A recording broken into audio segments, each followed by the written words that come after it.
Being all of 5'5", like, sir.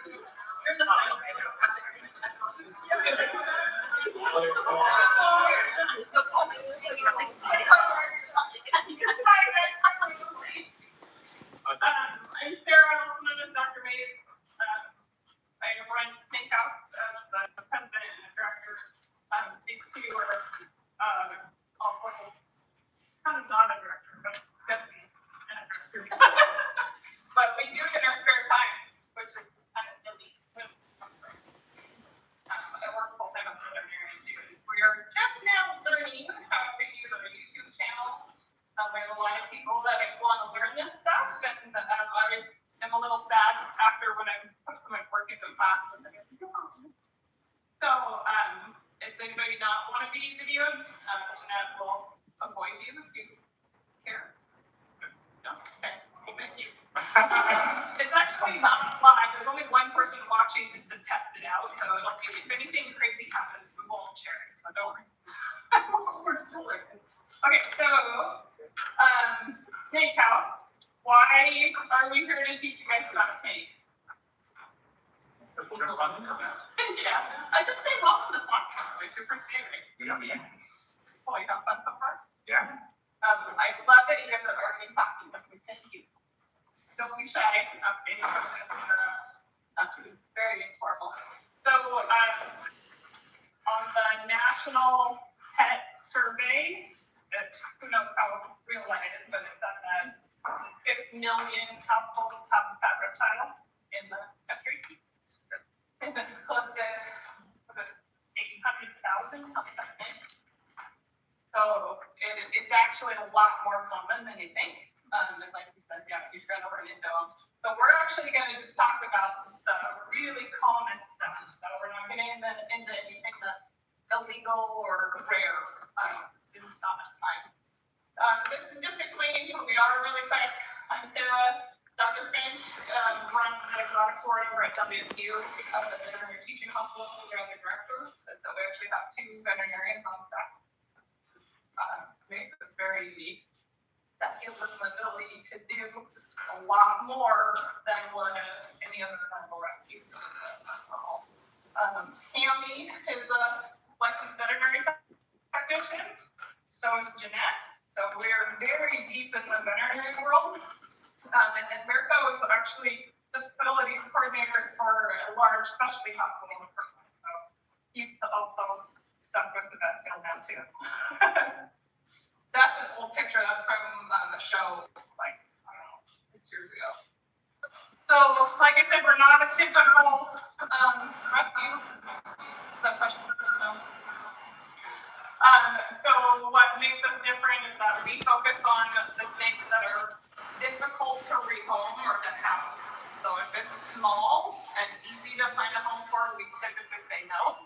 And if it's healthy, we typically say no. Simply because we are running out of room. And there's a lot of other good, I would say a lot, there are some other good rescues that can take in snakes or foxes or the little guys. So we do giants primarily.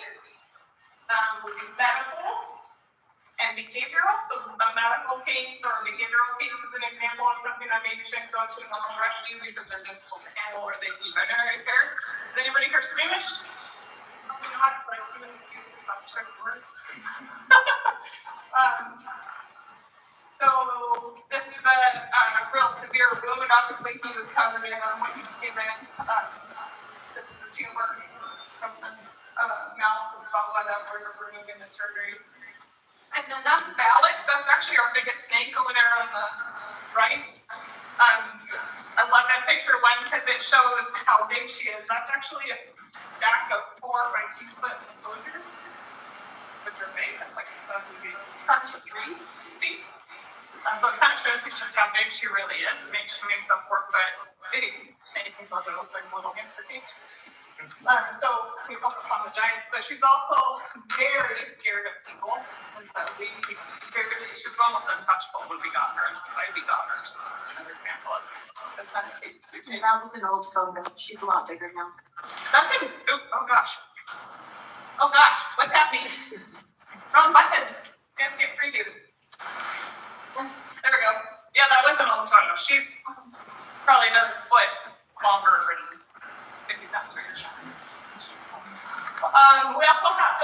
Snake House West, we have a treatment room, a total general anesthesia surgery table.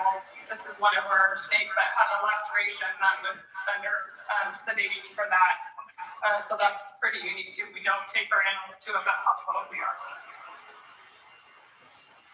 Okay, any questions about who we are?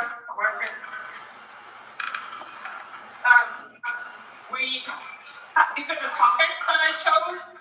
They are similar to what I've gone through in past years, a little bit different order, but the idea behind these topics is to just kind of give you guys a baseline and to know who to ask for help or how to get information kind of deeper. So a lot of our slides are going to have links in them.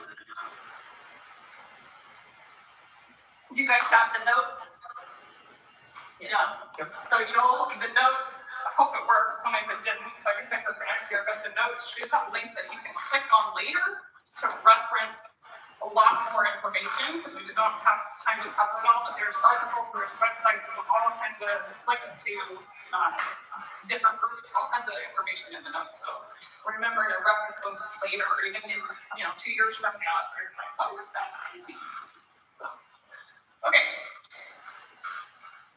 So we're going to start with just saying why are snakes so different? They are very unique. They've been unchanged for many, many years. Nature really knew what she was doing when she created snakes. But I think a lot of people don't know what makes them special and why they're so unique. They are very, very, very different from mammals. So that's what this first topic is about. If I say something that doesn't make any sense, please tell me. The first one is ectotherms. So I love to call that solar powered. Basically, an ectotherm doesn't produce their own money. They are absolutely out of the mercy of their environment. And that's really important for how we take care of them in captivity. If they're outside here in the Seattle area, they're going to be too cold. They cannot survive here. There are some rubber boas that we can find up north here, but they're pretty rare. There's not very many snakes that live here. And then garter snakes, right? Poikilotherium is just an example of a type of animal that can be both. They're adaptable, so they can survive in high heat areas. They can produce their own heat, but they also don't have to. They have the ability to sort of shut down. Kind of unique is to say that a camel is that, even though it's make it for vegan. And then we are homeotherms, so we keep our temperature stable at the expense of our own metabolic rate. So it's an adaptation for reptiles to be able to spend less energy. So these big guys only eat 5 or 6 times a year. The Lilith on the bottom, she eats every 8 weeks. What does it mean to be, right? We have to eat every day.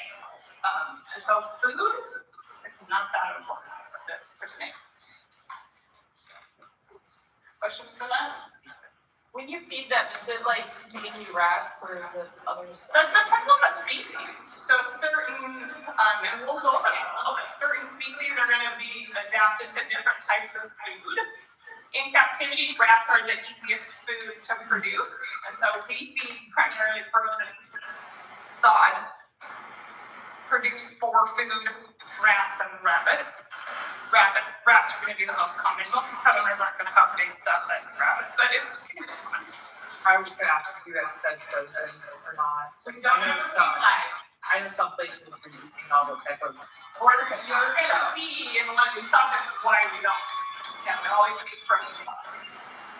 Did you guys see in the video her cool? Sorry, What is awesome? Here, thank you. Yeah.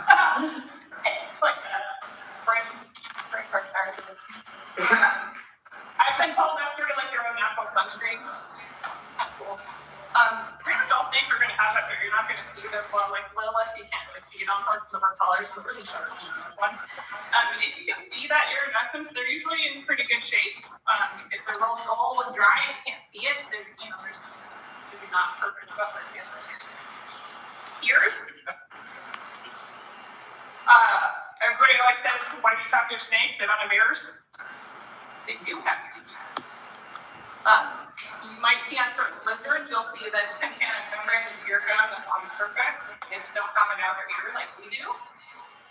Snakes don't have that, but that doesn't mean they don't have ears. So inside, they do have the bones that vibrate with sound. So inside our eardrum, we have the bones that vibrate also, and our eardrum looks like a drum. So they just don't have that outer part.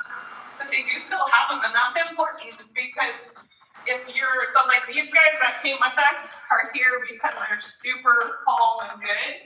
But think about if your inner ear is vibrating with deep sounds, what a car ride would be. So there's certain snakes we wouldn't bring. Or if you have them in a house with a big boom box sitting on top of an enclosure, or a TV, or if you're in a hallway where there's a lot of traffic, that's going to affect the health of the snake. And I still talk to them anyways. I think they can feel the energy that we're putting forth. Like most animals can. I can't speak, right? So I still talk to them. I don't care if they can hear the words that I'm saying.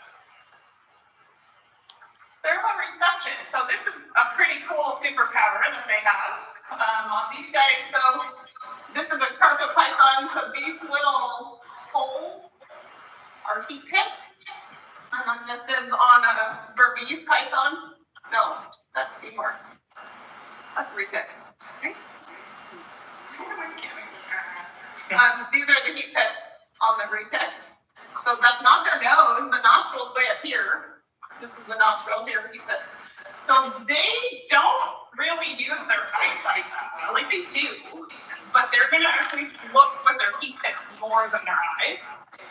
That's important because if they're looking for a heat signature or something cold, they almost always are going to go towards something moving that's hot over a visual cue. So, like if you're reaching in and your hands are cold, they're not even going to care what they are. If you got hot hands, they might think it's that food. Make sense? So their heat condition is much more important. Think of it like the scent for a dog.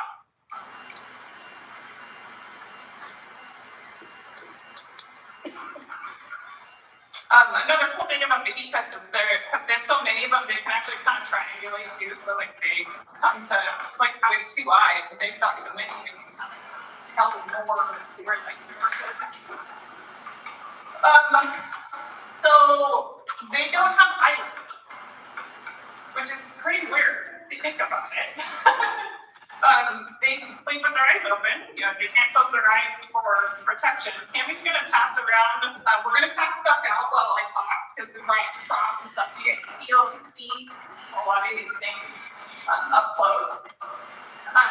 Instead of eyelids, they have a spectacle. So they have a special scale that's thicker that covers their eye like a contact. That means that they don't have to waste time opening their eyes. Always open. They just turn them right on. Pretty cool. So, for in interacting with them, you can't use that to tell you if they're awake or not. So, we'll look for some ways to tell what state. Questions? What did you pass out? So, the face and the, okay, so the jars have, yeah, so this has little eye caps in it. I guess it is kind of in front of the face too. I don't even remember this one. Sorry, guys.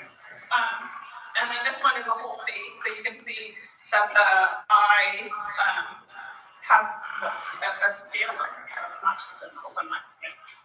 Is it similar to like sharks or crocodiles that just have like the film that goes over their eyes? So is it similar to like crocs? We have. Oh, that's a good question. Nobody's ever asked that. Sorry, I'm a nerd. What you're talking about is the third eye. So the nicotine membrane is the third eyelid. Cats have it. You'll see a sleepy, happy cat or a drunk cat will have it come up in. In crocs, it's clear so that they can close that to act like exactly what I'm saying. So it's kind of similar, but that's an eyelid. These guys don't have that. Also a pretty cool application. They're more than goggles. That's amazing. Any other questions? It's my candle spice, so I can't forget to get stuff out. There we go, I'll get it again. So, also related to the spectacle. So they shed, right? So their scales don't grow. They don't stretch, they're static, just like an insect's exoskeleton doesn't grow. They shed their exoskeleton muscle, so a snake has to shed their skin in order to grow. And that's actually pretty important. This is the Burmese python shedding. And it's really important for them to have the right humidity and have a healthy environment so that they don't get trapped in their skin. They have to grow a whole new skin, which is called going blue.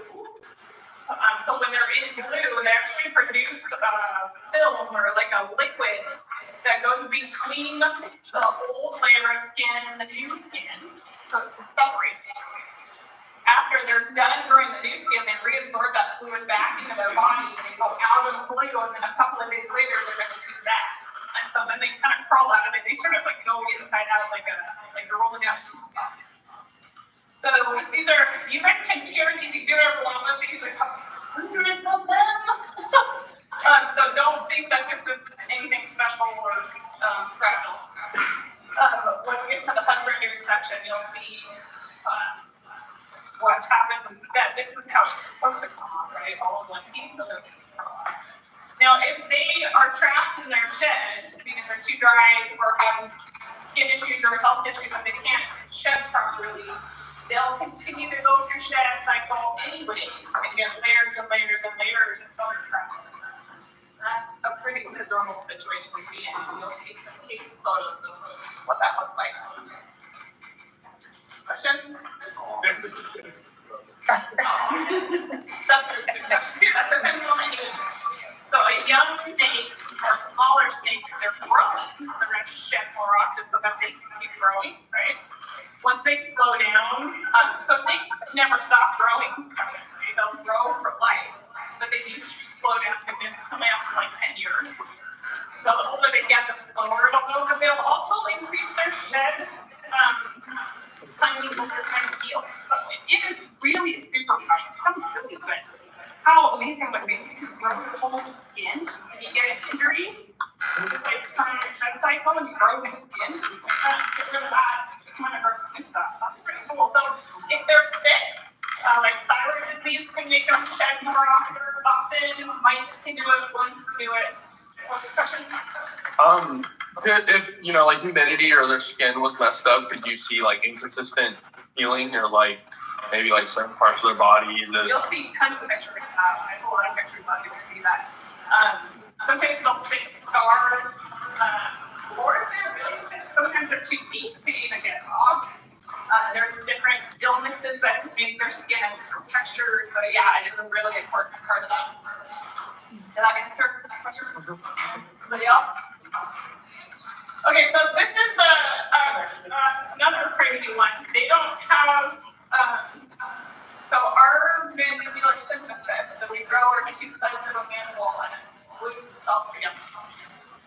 So there's cartilage in there, holding it together. Same with our TMJ, the joint that lets us do this. That's all linked in together. You just look at your jaw, that's a big problem. These guys, there's not fuse. They stay mobile, which means like it's very yawny, and they're going to go back and forth on like do all kinds of things up. And when they open their mouth, all the way it comes off of the TMJ joint. That's how they eat basically. So remember that energy saving adaptation of being an ectotherm. They don't have to eat for a month or two. But if they come across some big food item, they can open their mouth, they can eat something really big, and then go right in the hole and digest it. And they're set for 2 months to go to that energy. Versus if you have to eat little crackers. That's kind of Fascinating thing. pretty crazy, right? That does mean though that their jaw can be easily injured. So we have a few snakes at our place where they are kind of crazy about food and they'll like strike a door or something, or like if they're in a hallway and there's lots of vibration or something happens and they're striking the door lock, they can push those bones out of place. So they're actually much more fragile than ours are. In addition to that, oh no, you can't skip that cool video.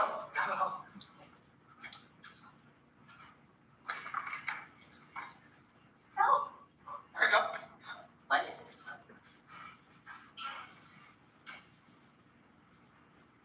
move it out. Oh.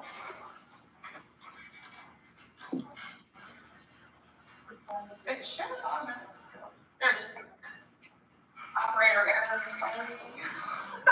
So this is a lizard. Sorry, it's not snake. I didn't have a good video of snake shyness, but the epiglottis. This is interesting. It's hard to tell you. This is what I want you to look at. So we're actually evaluating his teeth and some things here, but this is the epiglottis, which is the opening to his airway. It's in the base of their tongue. We're looking at the same way. So reptile snakes, birds are reptiles, right? The opening to their airways in the base of their tongue, you can stick it out. So if they're swallowing that big huge prey out there, they'll stick their tongue out outside of their airways up here. You see, it's crazy looking, right? I gotta get a video of that. I see my snakes do it all the time, but I never get a video. Pretty cool. So it's like a circle. But, that means that it's actually really easy to get food down right too. Like we can tube feed these guys if we can.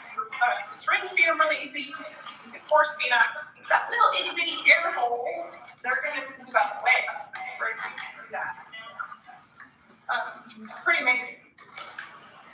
So they're really easy to eat, incubate, and really easy to feed. But they're not described. Questions? This is a busy slide. I'm not going to read it. You guys can tell, like, I don't read all this notes. As I say, like, your slides are there, or your notes are there to read some later if you want to reference it. Make all the questions that customers ask you later. But the gist of this is that their respiratory system is maybe more rudimentary than mammals. So they only have, most of them only have one lung, or the second lung is vestigial, it's small and not functional. Not only that, but the one lung, and this is because the same space, you know, we have this big chest cavity with room for 2 lungs to open, or 6 lungs really. Anyways, they have one, so they're nice and slender. And the back half of that lung is more like an ear sac. So they can pull air in, go underwater, use that air later.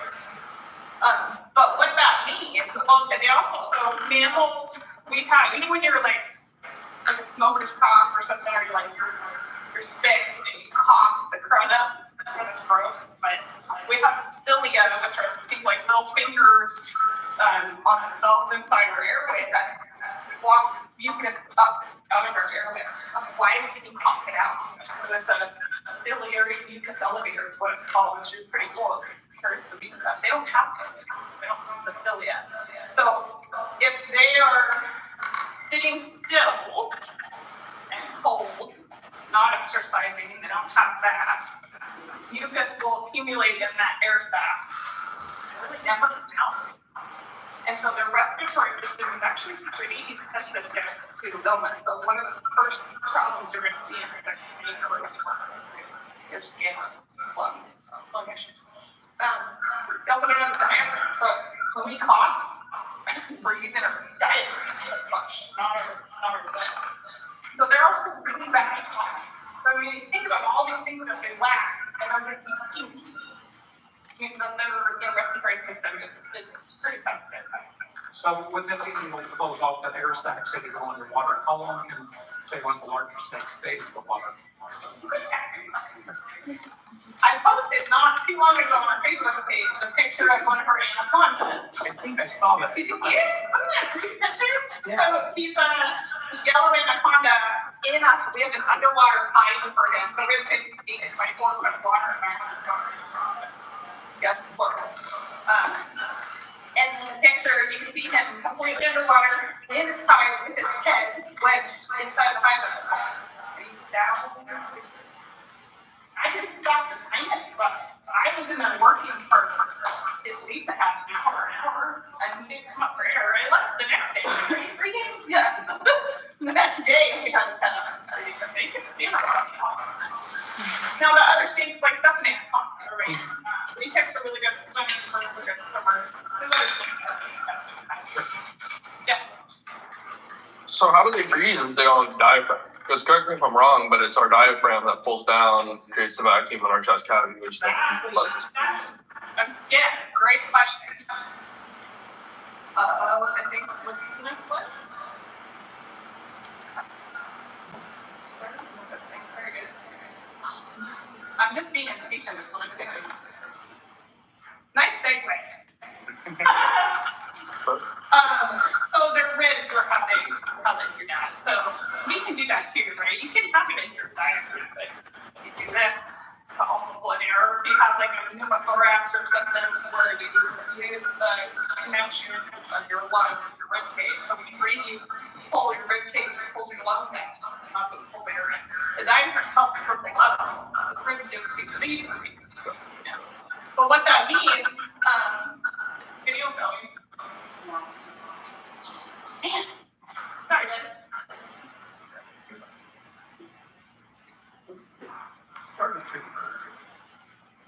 It started and stopped. Yes. There you go. Okay. There you go. So look up here actually. You see the little see the little pulsing going? So that's a burns. There you go. So they have how many ribs things have? I should find that. So they've got like a ton of ribs all the way along, right? They're almost like legs. So they use all those muscles and all those ribs to move everything down, which is pretty cool. They're really strong. They're flexible. They can collapse and get through little small areas. But that's also the reason that they're easy to write too. What's that? Google says 100 to 400. 100 to 400. That's a big range. Someday I'll try to get That's a a lot of ribs. lot more than 13. I guess it would probably be dependent upon the size of the snake. Well, they're not going to grow new ribs on your grass. Oh, that's true. Yeah. I'll figure that out. It's like do reticulated pythons, the longest snake in the world, more ribs than all pythons.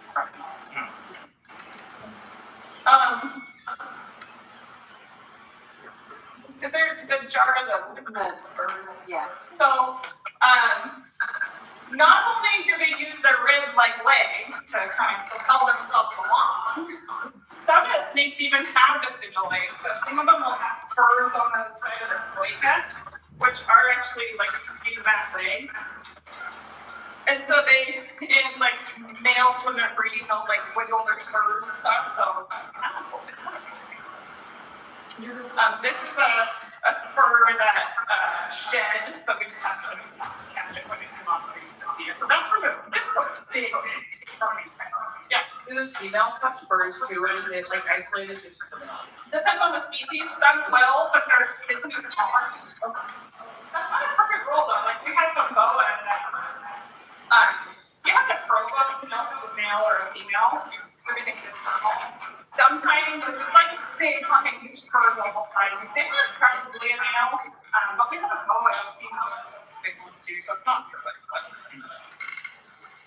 So this is important when you're trying to work on snakes because there's no anatomical markers. So we actually count belly scales to say where an organ is.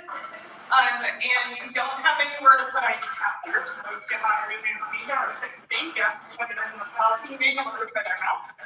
You draw blood from the tail vein like you put it in the cow. What do you tell the difference between male and female? So we have probes. So a male is going to have two hemipenes. Those are the same way. So they're two hemipenes that go backwards into a pocket in their tail.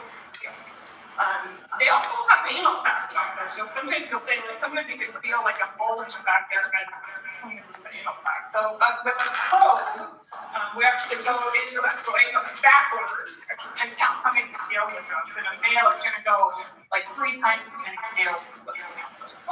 So it's really easy to accidentally call them all female if you didn't actually check. You know, if you're just in the wrong spot, or you can integrate it. You're like, I think this is a male, and you keep pushing, and it never go. So that's not something that we would recommend you do unless you're trained, or I would say not even all vets can do it. You need to be trained by somebody who knows how to do it. Yeah. So say you got a good run, and how can you tell how old it is? Oh, yeah. Absolutely, yeah. You'll get to see some examples, like some of the animals we chose to bring. Yeah, can't tell. Another amazing superpower is the renal portal system. So they have the ability to shunt blood away from the less important organs and send it only to the kidneys. So if they're really dehydrated or in a desert or something and they have a limited amount of water, they can continue to send good blood perfusion to their kidneys and sacrifice them. Just amazing. That's amazing. That can affect certain drugs that you give them. So if we give a drug that is metabolized by the kidneys, you have to give them at certain locations so that it just don't go straight from the kidneys and not to the rest of the body. Pretty weird, right? But that's pretty amazing. So like cats, when they're in, you're getting way more than snakes. Sorry, guys. Cats under anesthesia. Before we have really good anesthesia equipment and like blood pressure monitoring systems, and we really knew what the patient's body was doing. We would see cat numbers like 30 years ago, 40 years ago. Cats, like 6 months after an anesthetic procedure, would be kicking each other and nobody knew why. It's because the blood pressure got low enough, they had poor perfusion to their kidneys, and then some amount of damage. Whereas that's not going to happen to a snake because they can change where the blood is. Pretty cool, right? Yeah. Or you'll hear about a human that's in the desert that comes back from being severely dehydrated. That doesn't happen. They also don't have urinary bladder, so they don't produce. They do produce urine, but they have the ability to make urate. So this is uric acid. So they can reabsorb the water and just get rid of the crystals of the uric acid, so that they don't need so much water. Also about cats, like that was causes like vampires to get coffee. Sort of. So like their insects, they're producing, we don't really know why certain individuals do it, but they'll make crystals that form the same like why they make bladder stones in certain individuals. Sort of yeah. Cats should make enough urine for them to eat out, so there's a lot of but or if it's a Dalmatian, then you weird crystals, but they're not all the same. They're not all great. This is not just a precautionary thing to you guys. You're going to be more likely to be called to like some scary things or some weirdo that's got animals that keep out. So knowing the difference between venomous and poisonous is something. So you are now henceforth educated on what snakes are. The difference of poison is ingested. Venom is injected. So if it has fangs and venom glands, it's not poisonous, right? That makes sense. So it's like a needle that you're injecting. Like frogs are poisonous. They get eaten. Does that make sense? So don't call a snake poisonous. There are, how many are there? One or two? There's a couple of species of snake that also can be poisonous. So it does exist, but it's very, very, very rare. So these are just close-up pictures. So this is I remember this right every time. This is a hypodermic needle that we give injections with. This is a scorpion tarantula. I think the tarantula is the second one. Tarantula. That's the tarantula. Yeah. And backwards. A scorpion, tarantula, and then a viper tooth. Nature is amazing. Like they have superhero needles. That's pretty awesome. Okay, so there's all kinds of people or like stories about like how to identify a venomous snake. They are not true. None of these are true. So don't get fooled into saying it has a triangle-shaped head, it has a big puffy forehead, or the pupil shape or color, pale brown like a rattlesnake. So there are a lot of cases of mimicry because they're trying to pretend that they're venomous to be safe. So you cannot use those to keep yourself safe. If you have any rumor or possibility that you're going into a house with venomous snakes, assume that it's venomous and don't catch it until you get pictures and you compare it to somebody that is a good resource that can actually identify the snake. So we are gonna go through how to identify common pet snakes. None of the venomous snakes, okay?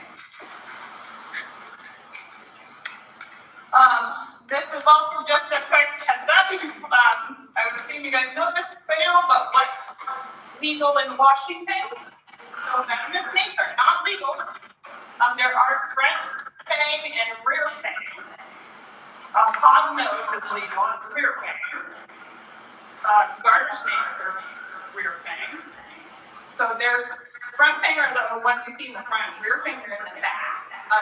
The blue snake is the only rear fang snake that's illegal. The front fang snake are all illegal, and then pretty much like wild species. Everything else is dependent on size and where you are. Most cities are gonna have a size restriction, like 6 feet under or something. Okay? Yep. So say you get a snake and it's 2.5 feet, and then, you know, however long it takes the snake to grow, I'm not sure, but, you know, as time passes, when it becomes 6.5 feet. Is that then an illegal snake that you have to? Dude, what do you think? It should be. This is a good, like, opinion question, actually. Yeah, Do you think they should be illegal? Are they illegal? We can talk for an hour on this topic. yeah. Don't they have like an estimated size that they get? Shouldn't you be basing it off of So that? the short answer is a species that's going to become bigger than the size restriction should be illegal. In my opinion. I actually haven't, this is an old slide. So I mean, if anybody knows different laws, tell me. When you say what's the name up there is Commander State area? Yeah, garter snake, You can't have rubber snake, or we could have a bull snake, right? rubber I boas. think that's when you get to. We actually had, so Dr. Finch holds the wildlife permits for WSU, so we are one of the only rescues that can actually help native species, but simply a private ownership. In other states. Okay, there's a lot of opinions out there about whether these snakes, the big snakes, should be legal or not legal, should be on permit or not. And his question was actually a really good one because when you're gonna see Eve, who is a reticulated python, the one snake in the water, teeny big, teeny tiny. But if you are gonna get a snake that's gonna be too big, doesn't matter if it's a baby. It is what it is, it's gonna be that big. And in my opinion, I apologize to everybody that's gonna watch the video later. If you don't agree with me, I think these big guys should require permits. I'm not saying that people shouldn't be let to have them. I think they're amazing. But you should have to do what's needed to keep the animals safe and you know, your family safe and people safe. Really big reticulated pythons are absolutely dangerous. Wipe out the ecosystem too, you know. We're not here about it. We're not here about it. Okay.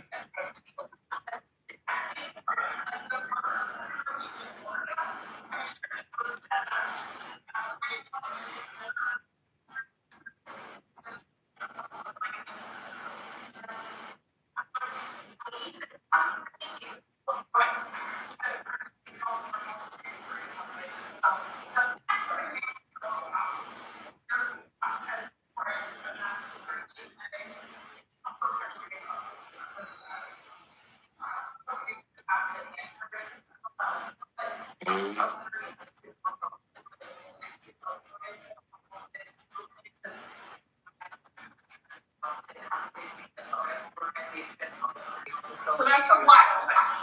That's other things. Venomous, I don't even know. I don't even know.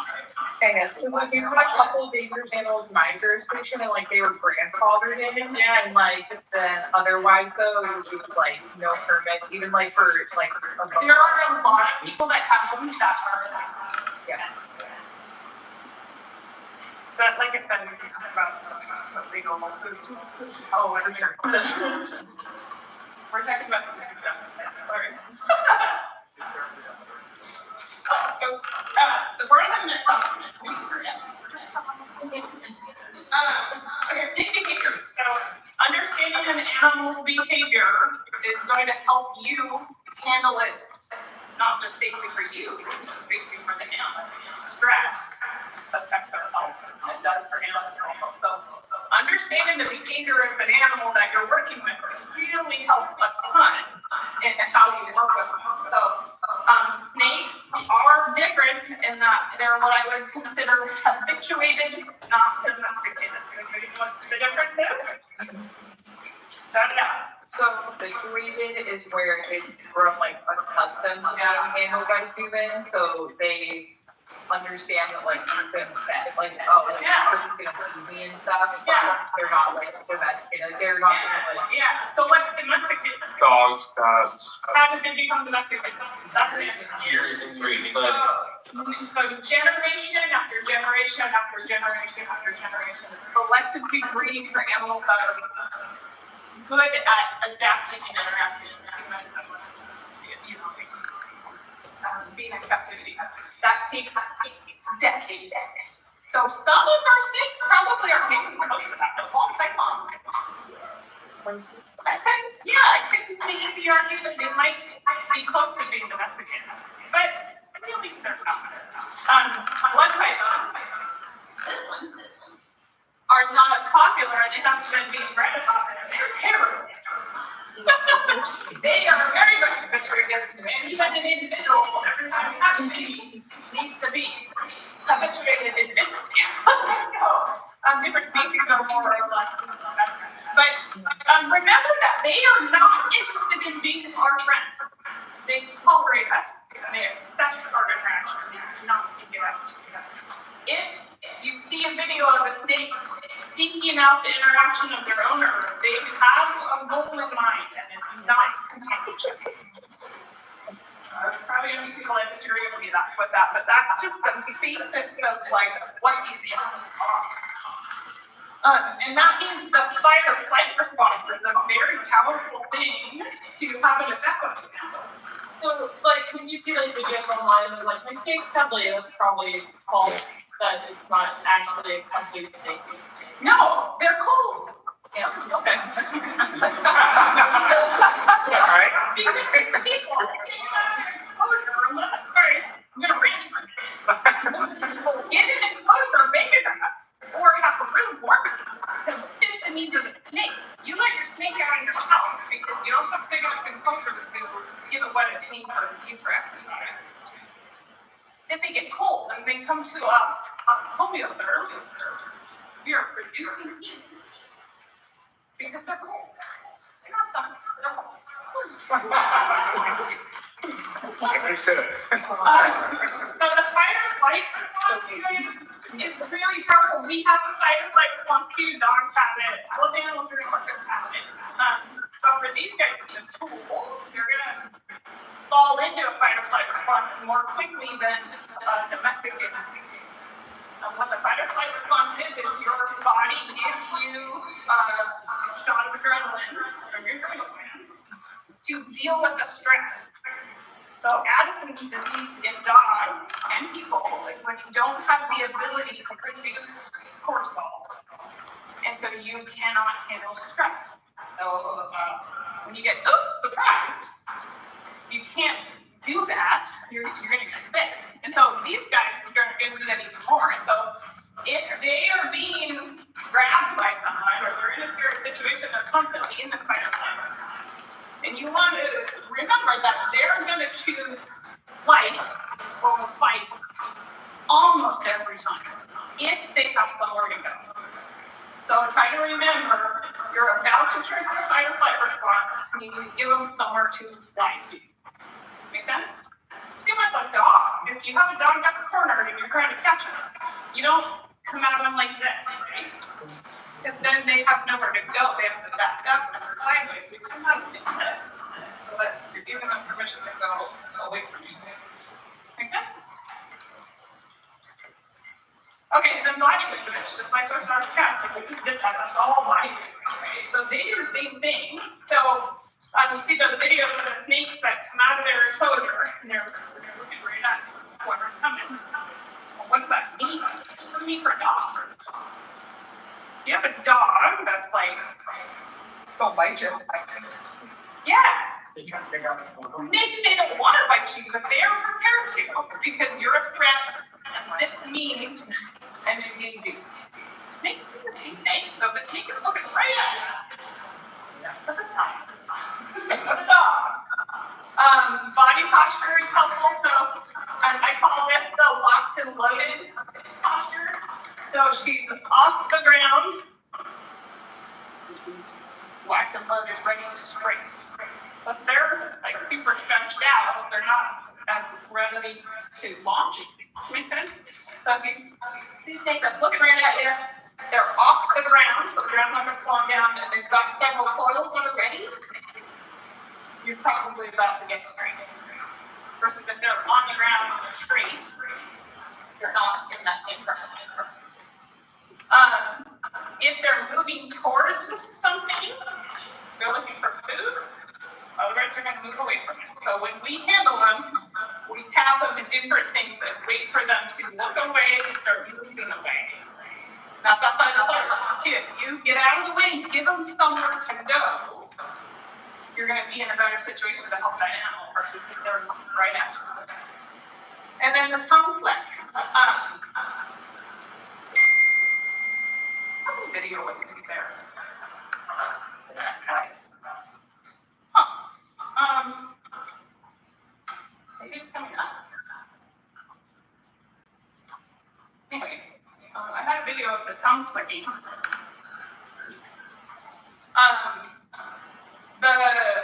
The snakes also scent the air, they taste the air with their tongue.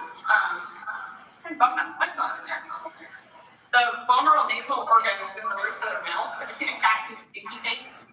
That's actually them tasting the air. Snakes do the same thing. So the tongue flick is actually them just doing this. It's fine.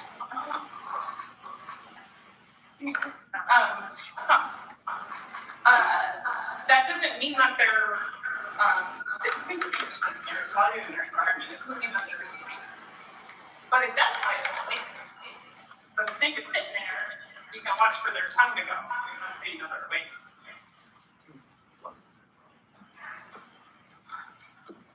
This slide surprise anyone? No. I would much rather get bit by even the biggest snake out there than a cat. Seriously. Or a dog. So, I mean, look at these teeth. So, this is the only picture in my presentation, by the way, that's not mine. So if anybody knows who that is, sorry. Thank you. Really old. But that's a big Burmese python. That's like a tennis ball Burmese python. Yeah, ridiculously tiny. Like, look at the guy's bump, right? Versus just a cat or a dog. And these are crushing. I mean, like, snakes are, if it's not venomous, right? We're not talking about venomous snakes. A non-venomous snake is no big deal. Get bit, it's not. So I just don't want you guys to be so scared of that. This is a corn snake. This is a ball python. This is a big 10-foot Burmese python, and this is a particular python. They do tend to be a lot though. Yeah. So that's Nikki. That's her stepdaughter. That's Miracle. That's me. We've all been there. They, I know some like species of like reptiles and stuff probably put on like snakes per se, but like do they have like anti-body stuff in them? Some of them do, not all of them do. A lot of people say that the pythons do, like there's like that. That's what Cameron's talking about. Yeah, I wouldn't say that. We're gonna look like a leaf for that, and it's just this. But you see the bruises in my hand.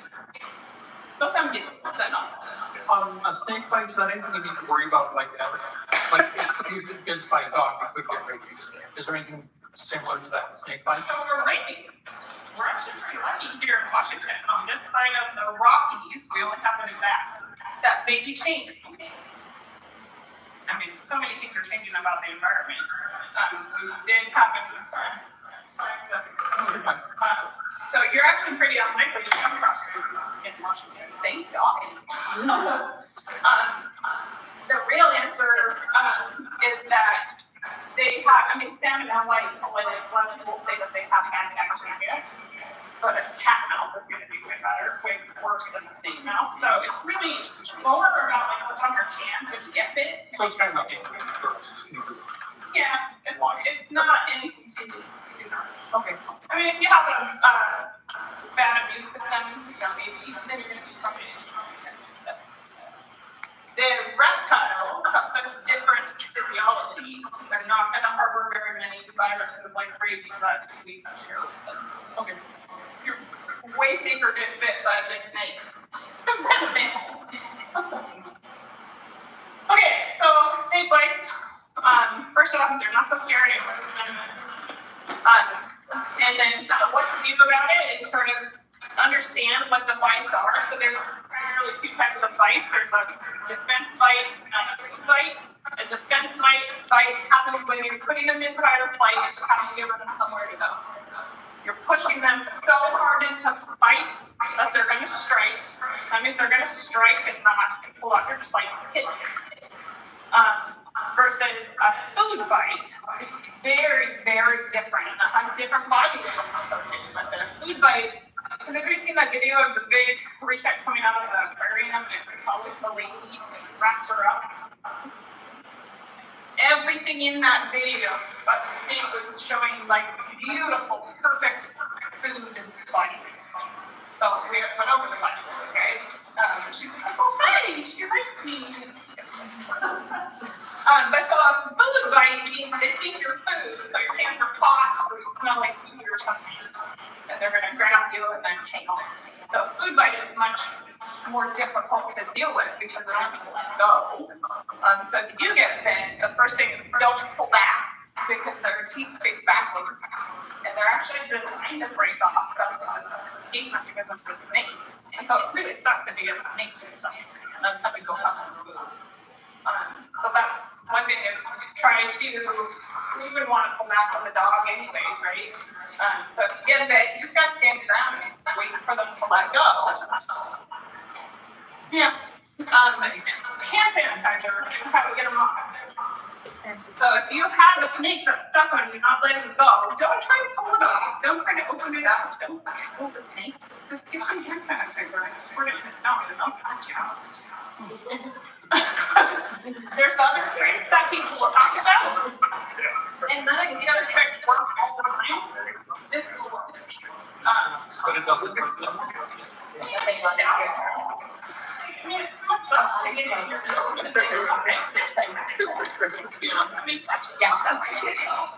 It's more harmful to be like thoughtless and right off and have teeth breaking than to just have some alcohol in your face.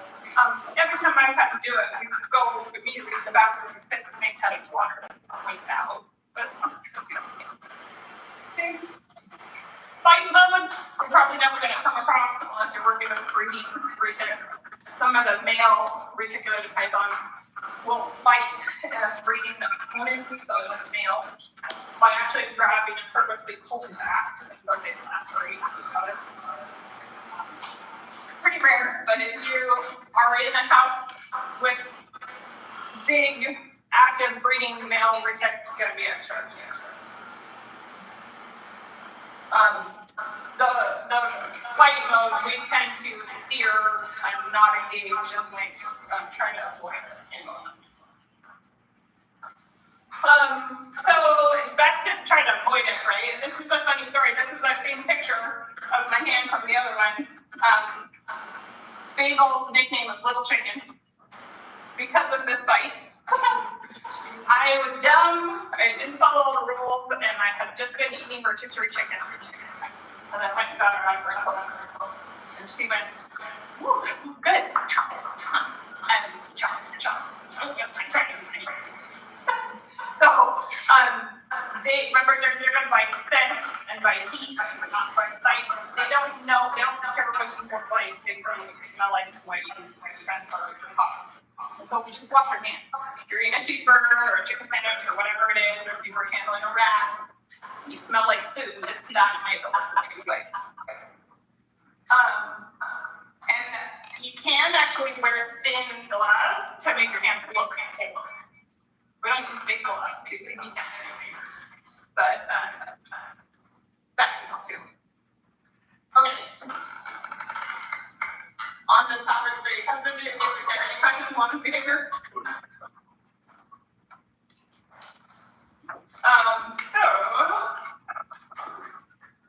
Okay, so this is sort of something like you try to memorize, just the basics. So these are the things that they need: heat, water. They need to be contained because remember they don't survive well outside of the enclosure, but they need to be clean.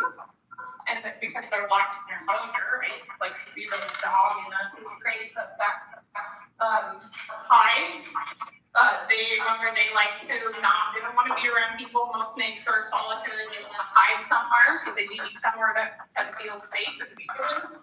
They need substrate and food on this list because you don't want to give them food unless they're healthy and in a good stable situation.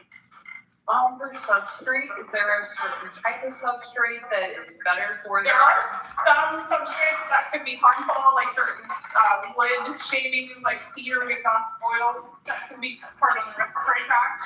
So it does matter certain substrates. We use PPAPs and paper because deep substrate, like a lot of people like to do dirt or like coat fiber shade because it's pretty and it looks nice and it absorbs urine. I don't like it because it absorbs urine. So how many enclosures that have this thick of substrate are saturated in urine? So, How often do you clean their water holes, considering you're like change the water out, considering like them bathing in the water? if it's dirty, change it. Yeah. Not dirty, no. Or if it's really hot and drying, like algae and stuff. But we at Steakhouse clean our enclosures once a week. So you don't need to do it every day. Yep. Yeah. So do the snakes like not care about being in an enclosure like that? Like, So they prefer to be hidden. So they're only going to be out looking for food or mates. When they do come back to like a home area, they're going to hang out in a cave or a small cavity or underground or something. So they tend to feel safer if they're confined. But they still need the opportunity to stretch when they need to, or go hunting or something. Okay, so this is talking about enclosure size. There's a lot of argument about like the big reticulated pythons that they need a whole room, which would be ideal. But that's not always possible. There's a lot of people that have these snakes that really cannot give them the size enclosure that they need. And so we're trying to sort of give guidelines on what a good goal is. And for the smaller snakes, it should be pretty easy. So the enclosure length plus width should be about the length of the snake. Because what you want to think about is that even an arboreal snake that lives up in the trees, they're going to travel along sideways in the tree branches. They might go up and down if they're changing the elevation or their height of the but they're going to move sideways. And remember how crummy their respiratory tract is. They're up and down all the mucus sacs. And so don't ever let somebody say my enclosure's big enough because it's tall. And then sacrifice height. So the floor space is much more important than height. If you can get both, it's awesome. But the floor space is the main thing. And so that's why we kind of have that enclosure equation to help you know what to do. So a 55-gallon aquarium is pretty big. It's a very big aquarium. Those are the dimensions. So how big is a snake coming in that? A 60 range. Yeah, so 4 feet plus 1 foot. That makes sense. Pretty easy, right? How big do adult ball pythons and goats get? More than 5 feet. So an aquarium is really not an awesome aquarium. That's the only thing that slips out. That's kind of a bummer. This little picture.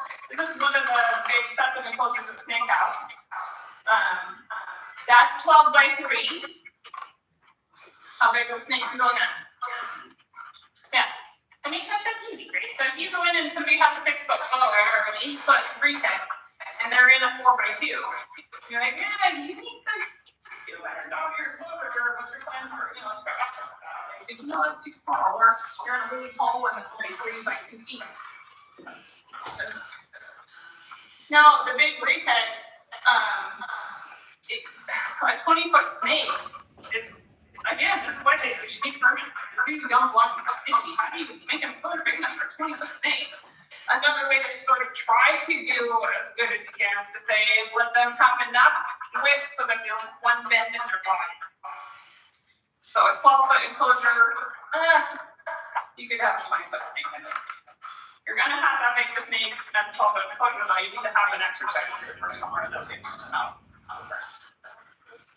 Okay, common enclosure tank. So that's the parameters for what everybody's gonna see. That's what they sell in pet store. It's really not awesome for a lot of reasons.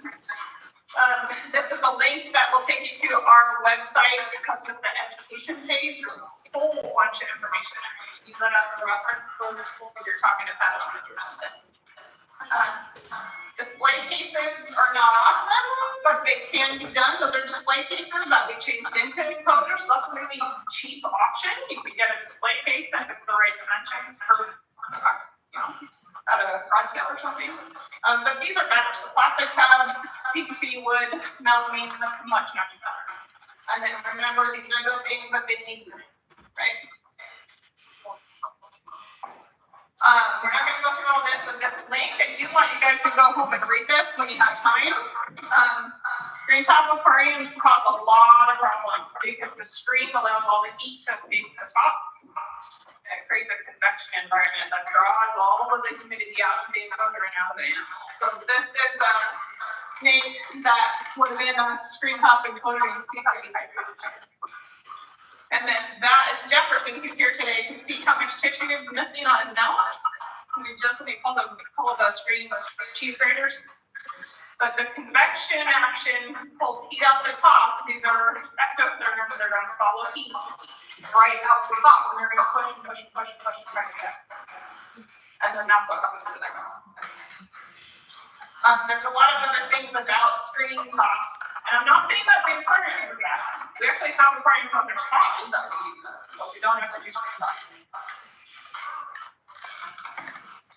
So that's the most common enclosure you're going to see if you're, on a case with a pet snake. So these are some things that you can do in that article of what you can guide these pet owners to how to make changes to make improvements. It can be done. You can use screen top aquariums successfully, but it does take a lot of work. Okay. More links. If somebody doesn't know where to buy an enclosure, these are, there's no excuse. Tons of them. Some of them are more expensive than others. This one, we have a whole bunch of these. They do have screen tops, but we modify them and install plexiglass on the inside of the screen. But these ones are pretty cheap, actually. It's only $250. You'll see that in a second. Or this is our website. We have instructions that people can follow to build their own. This is a link that will show you how to use an aquarium on its side to create better dimensions and how to make doors for the top. So lots of things that you can do that can be way better. Those are those enclosures that I said are pretty cheap. This is 34 by 2 foot enclosures. So there. These enclosures are only $250. There's no excuse for having a truck enclosure. Okay, topic 4 is how do you know when a snake needs help?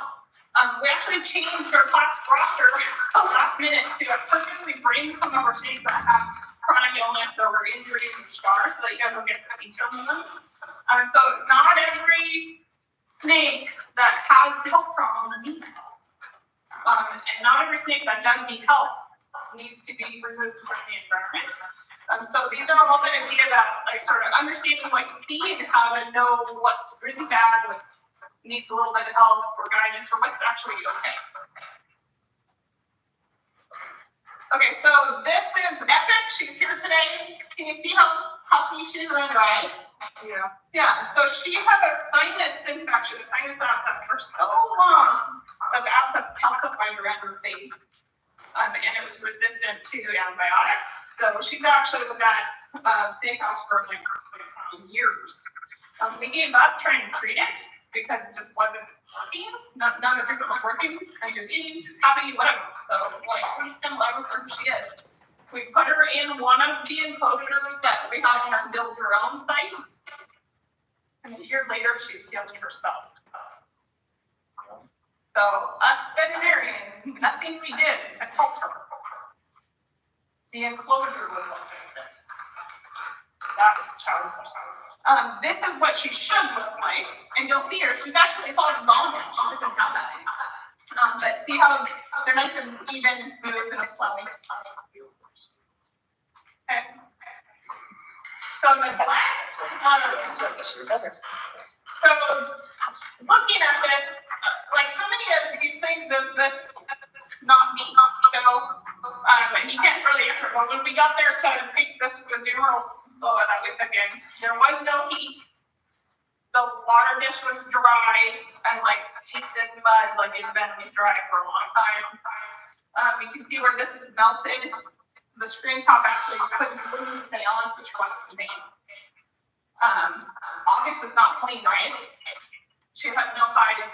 She has substrate, but it's absolutely filthy. This is one where it's saturated in urine, but looks better than it is just because it's dirt, right?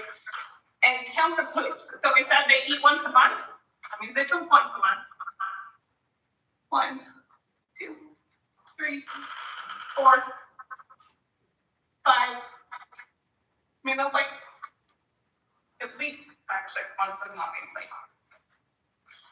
So if you see an enclosure like that, you should be asking questions like, hey guys, they're probably afraid of snakes.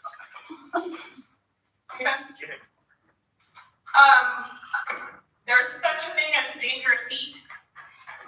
So these are, so they, I love this little snake, he's cold. They are not very good at knowing if they're too hot, so they get burned really easy. Because they're ectotherms, they actually need heat for their whole body. One little spot of heat isn't going to really heat them up very well. So what they'll do is they'll focus on a really small spot of heat. That spot will get burned, and then the rest of them is going to heat up. Those are getting burned, they're actually trying to get warmer. It's not heating. So these can be used if they have cages around them. These can burn if they're not ran by a thermostat. So these are thermostats that will shut off at a certain temperature. You can see on these, that's what these are. Cammy's you guys can pass these around. They're just some examples of what some of these heat things look like, just so you can kind of see what they look like. You can throw them all over different and stuff.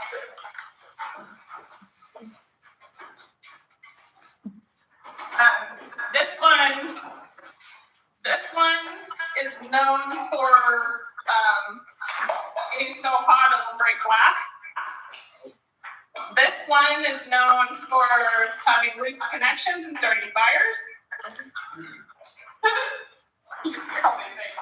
This is I volunteer use. This is a human heating pad. This is a good one that we use because it has different levels and everything, but some of these will turn off after 20 minutes. They also can burn. So like understanding what heat the plane or whoever is using and knowing that this is a good example. So I've turned this over. Can you hold it up? So see this ceramic part? If it's not ceramic, it'll melt. If it is ceramic, that ceramic is going to burn. But knowing these things, so if you see a cage with one of these in it, that's the snake is able to touch, that's dangerous. So with too, I know that there are some lights that like have like multi-purposes. Do snakes need like those multi-purpose lights and stuff, or no? Not really. We do try to strive for UV lights for them, but they don't require behavioral stuff. Yeah. Green, it's not a the red heat lights, so this is a burn risk in multiple ways. But they also don't really produce enough heat to keep it closed. This is an important one. You see how dirty and old that is? You can repair this, but you know, if you have a really old heat lamp, that's good. And heat rocks are never close to it. You know, a focused heat source is not going to heat their whole body. And then also like worry like snakes and bugs, like MDB, I love them so. Oh, it isn't lizards.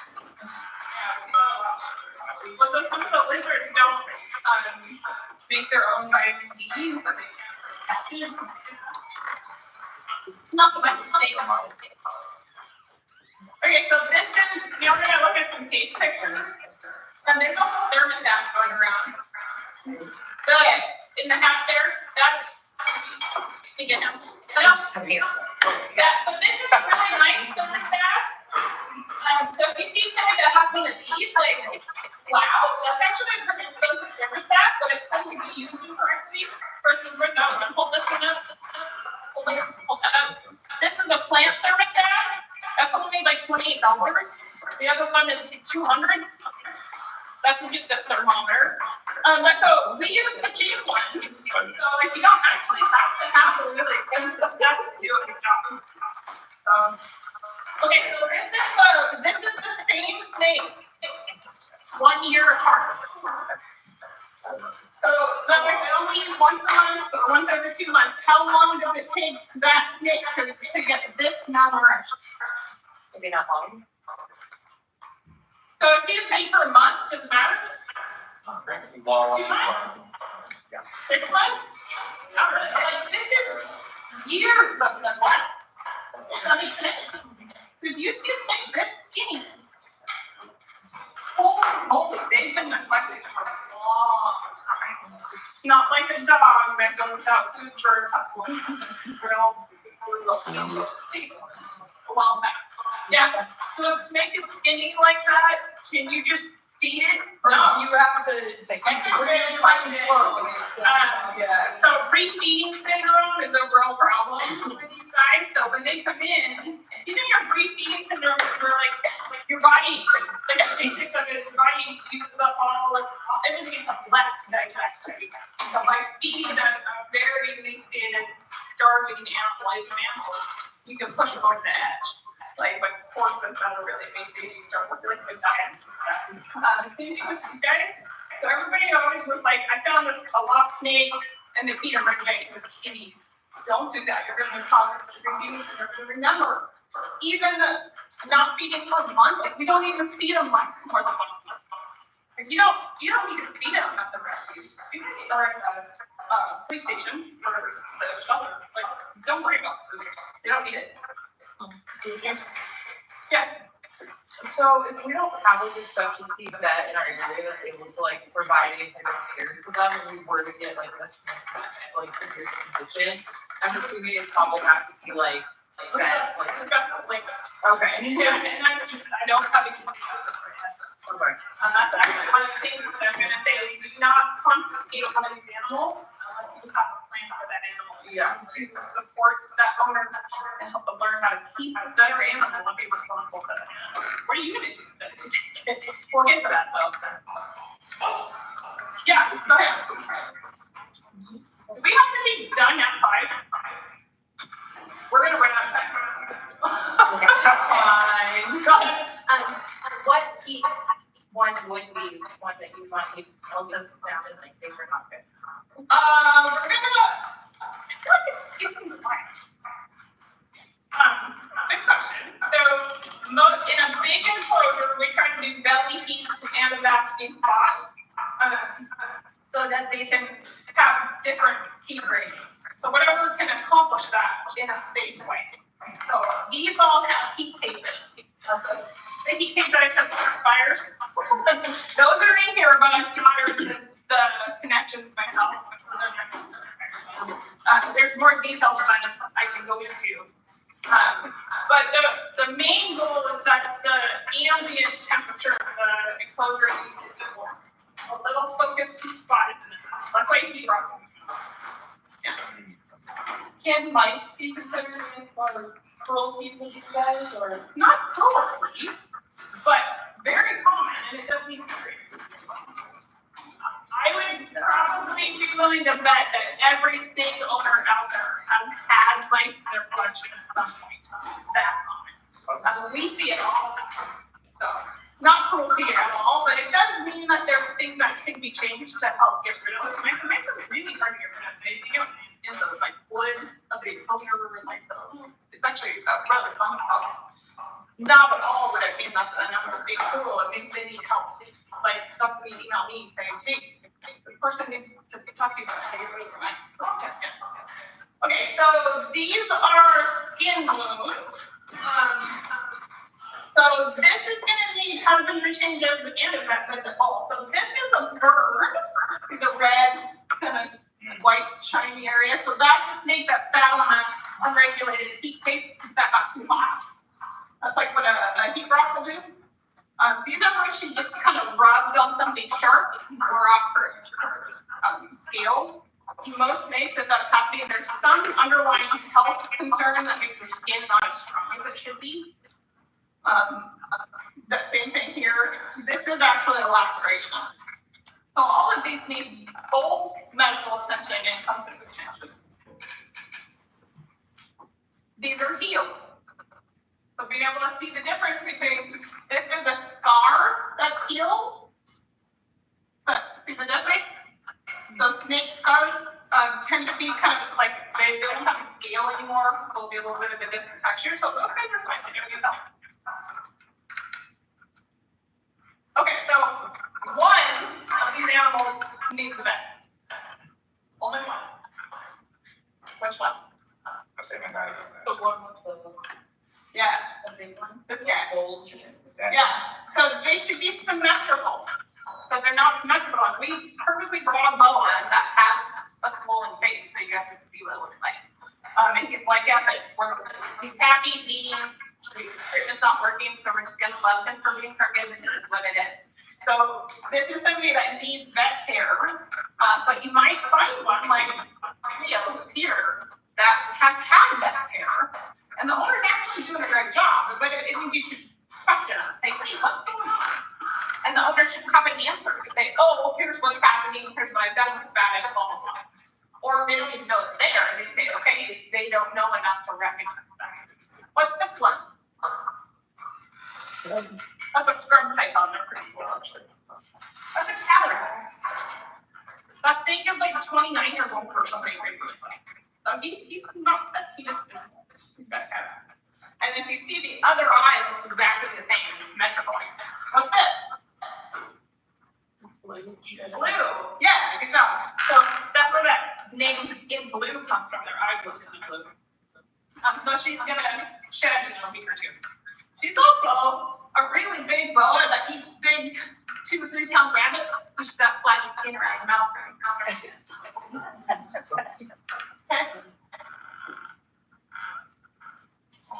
This is the guy that's here, isn't it? Is that him? That's Leo. He's here.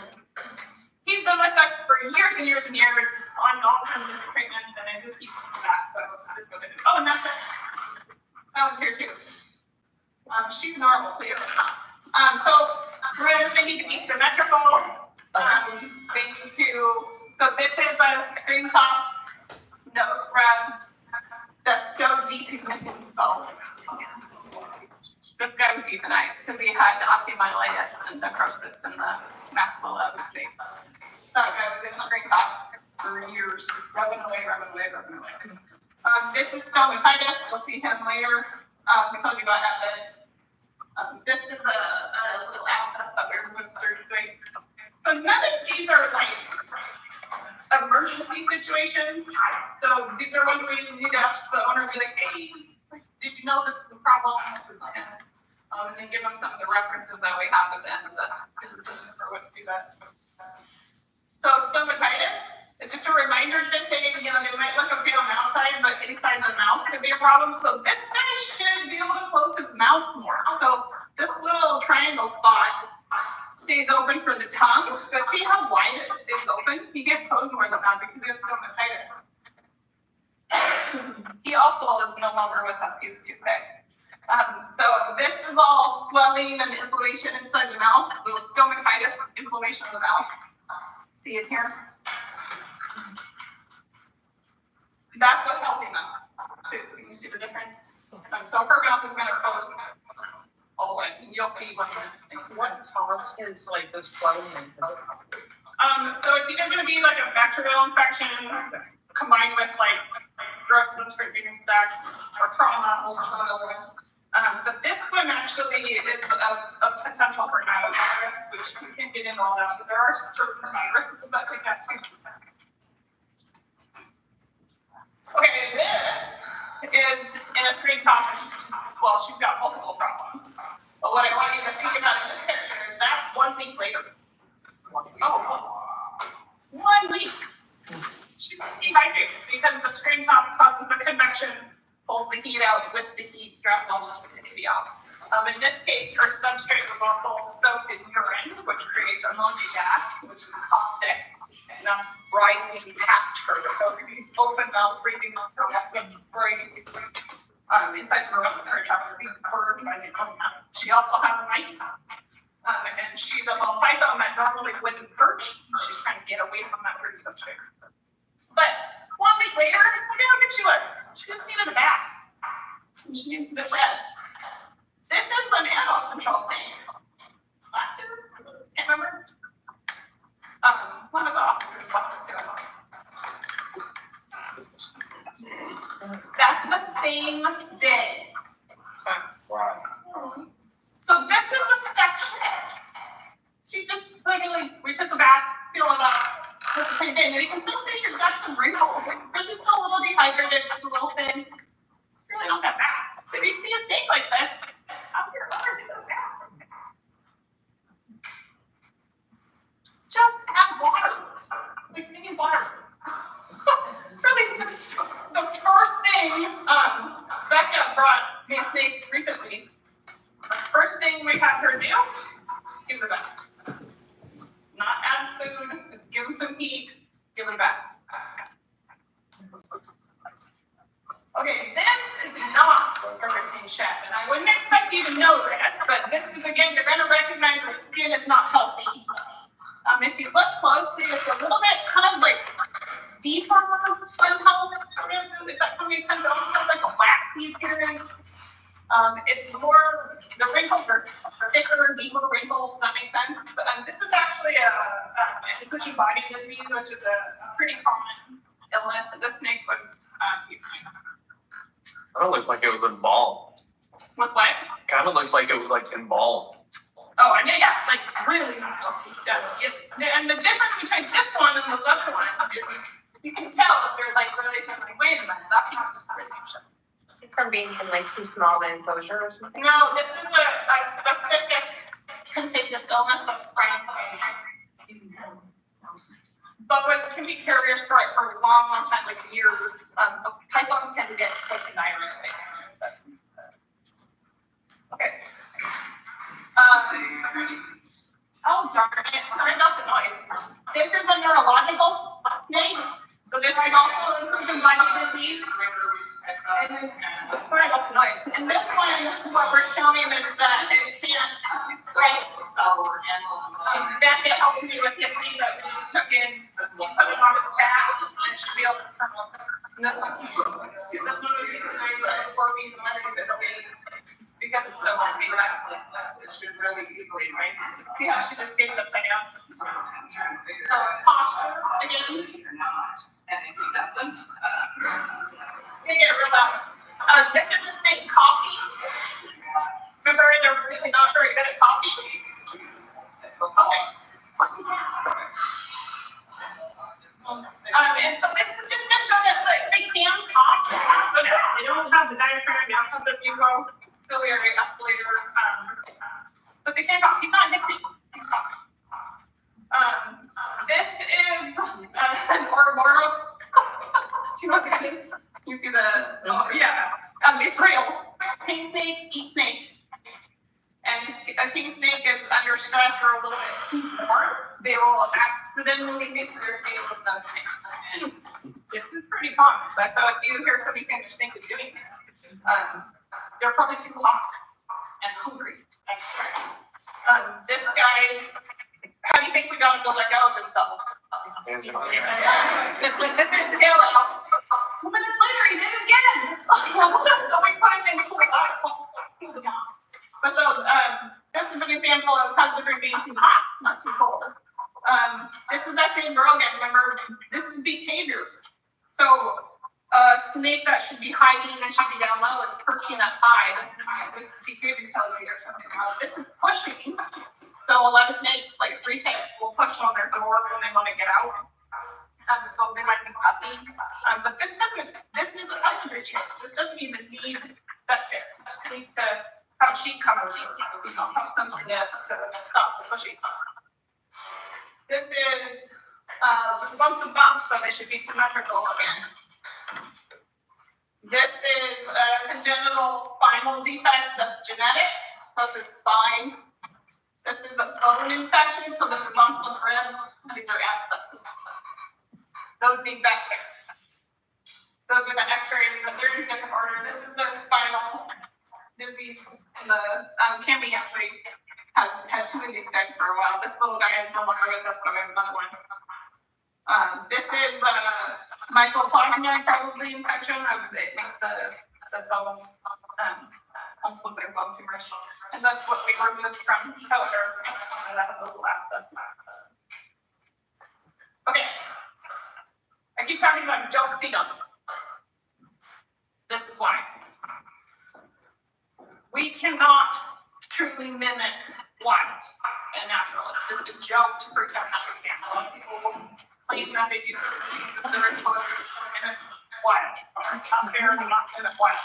But let's be honest, with vibrations and with temperature gradients, size, and like the materials that we're using to hear people, you cannot mimic wild. So they're not going to eat her. It's actually pretty common for these guys to go without food. Like they just don't want to eat. This is a yellow anaconda that had a live rat in his enclosure for 3 days. Rats are omnivores. They eat meat. This anaconda, big fat anaconda, wasn't hungry. His enclosure maybe was a little cold. He just didn't really care, and so instead the rat ate him. This is his vertebrae. 3 days. So if you are in a house or you see a snake enclosure and there's a live rat in it, get it out. And also, I might be asked, like, when you feed them, you get them in, you don't want to put food in. They're not going to eat. Like, this guy was healthy and didn't eat. So like there's food drive is really not the most important thing. They're actually not very good at what they do. They're like, all the time, like, you only eat once a month. So no life food because the rats leave them instead.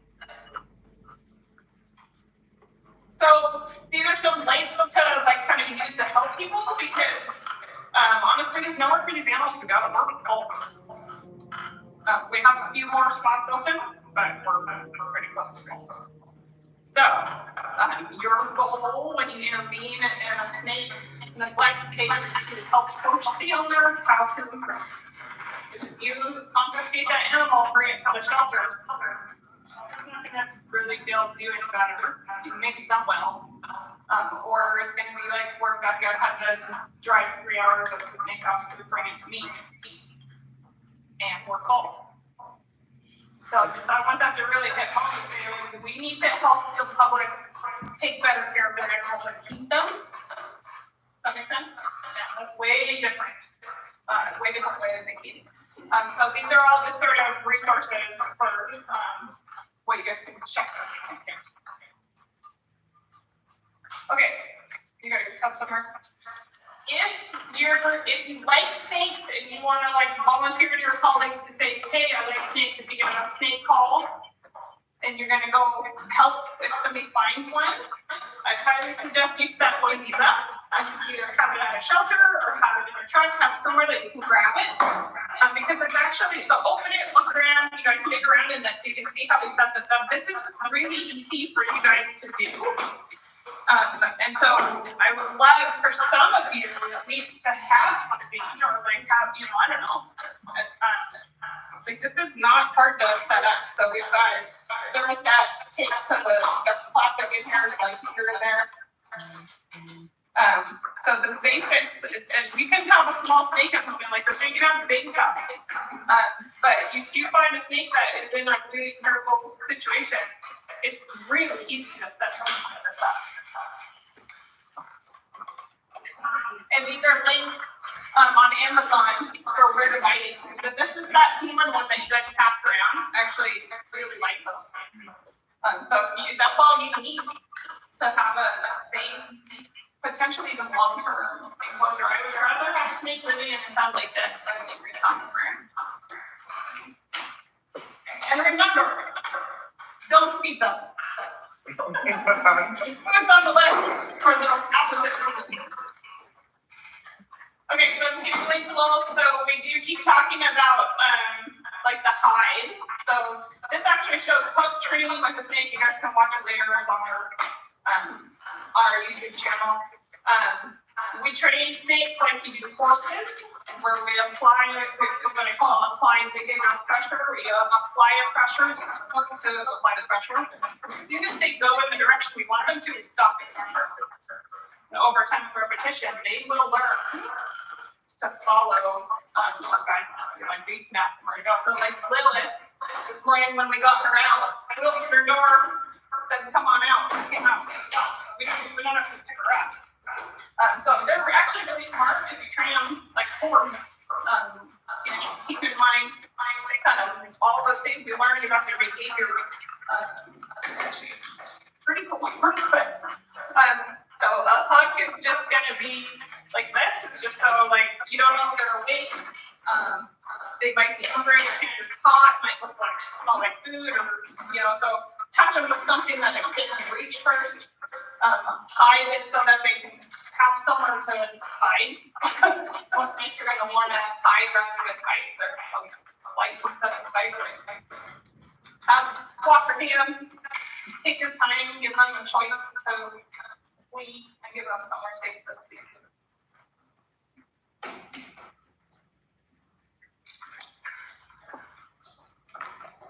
Oh, see, do it again.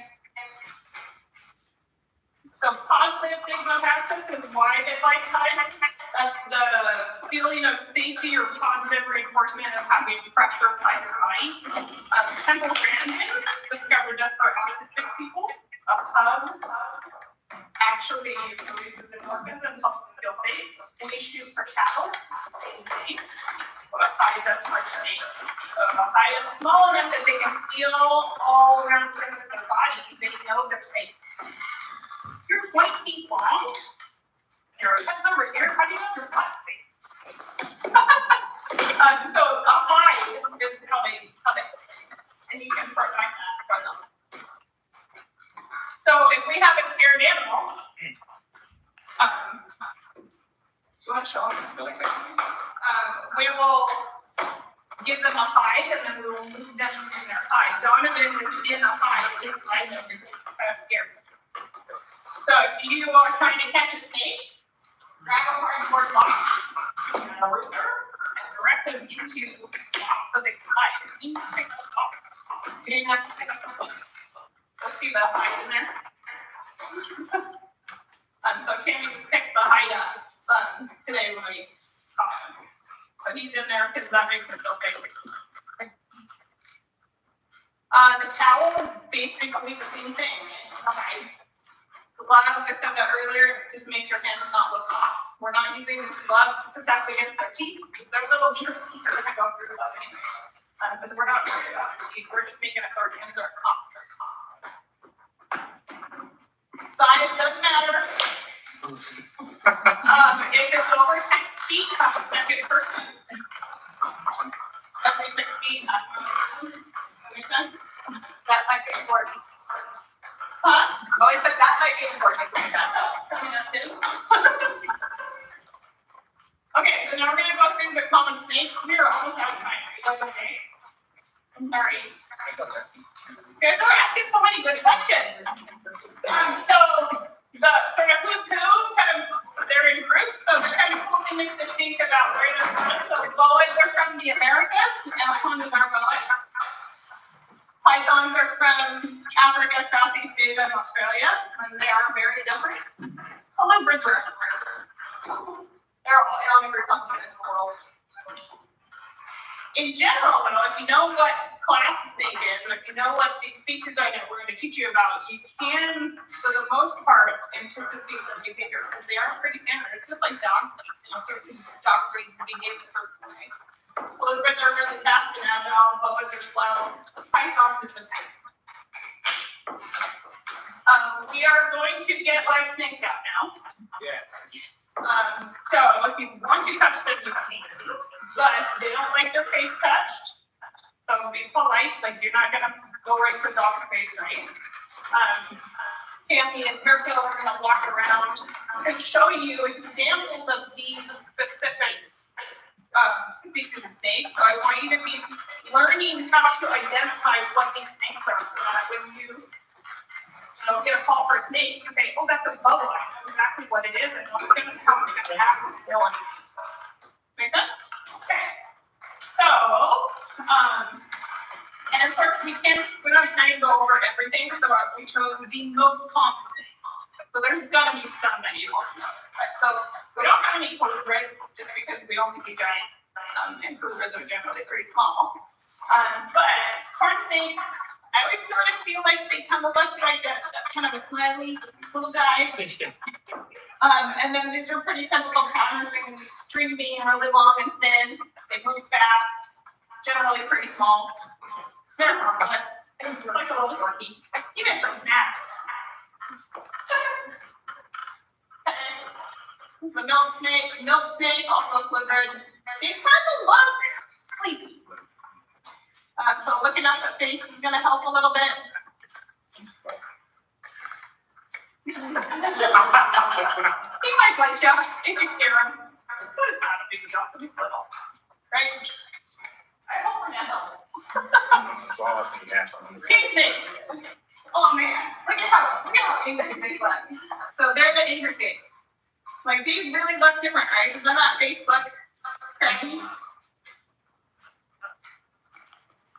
But notice that's a mid thing. These guys are little, pink snakes are little, but they're called pink snakes because they eat other snakes, right? That's the word. Does that make sense? So you can ask yourself if you can tell what type of snake it is, just flip right and say, which dog is this? Then you can kind of anticipate their behavior, like you would handle a Yorkie differently from a Minton, right? Okay, ball pythons. These are the most common snakes you're going to come across. And when the snakes start coming out, you guys are going to be talking and it'll get loud, so try not to get too loud. But I still want you to have fun. I'm just going to yell over you. Okay, so ball pythons have, most of them, not all of them. We brought an example one that doesn't have it, but they have ET on. So if you see a snake with ET on their side, it's a ball python. See him? See him? I was really confused on where to go. But do you see it now? Yeah. But even that one is That's crazy. like ET on. That's really awesome. The other thing is that the top of their head, there are certain color morphs. So this is a normal wild type ball python that just walks around with. So look for ET and look for this triangle. Cammy's getting one out that's a color morph and doesn't have ET. So it's just so that you get to see that. Some of them are going to have colors. But the ball pythons are called ball pythons because they like to throw the ball. And so if you see somebody holding a snake and it's a ball python. This triangle is here because they have a triangle of color on the top of their head. So look at Malcolm. You can see that the triangle is a good, solid, strong triangle of color. Now that triangle is really important because when we get to the next species, there's going to be quite a few different head badges that we're going to use to identify these snakes. So head badge is like what hat are they wearing? Does that make sense? So the head badge is going to be really, really helpful for you guys to know what you're looking at. So I want you guys to really know. See? And I'm so fast. So can you see how Stevie, the white one, has the same body shape? They're short, they're wide, curled in a ball. She has the ball color. So smooth. Okay, so Ball pythons are the Labradors. This is the species what I was telling you, might be getting close to being domesticated. There are so many genetic variations in the line. There's like thousands of them. People have been working on them for a long time. To develop a snake like Stevie, the salt whitewood, they are breeding different generations and so identifying a gene, then bringing that one out to see if it's produced out. So it's like generation. That's why it's like labs. They're pretty awesome. I will not be scared of the ball. When they get like, they're never really trying to control and they're doing this. This one's big. When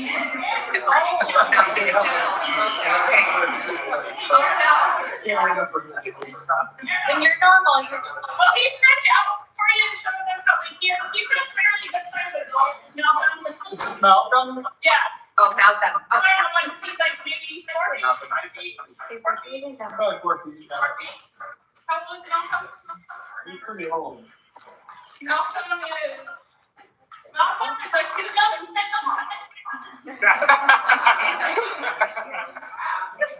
Why do they say that in the covers? But he's also 5 feet. There's so many I'm out with.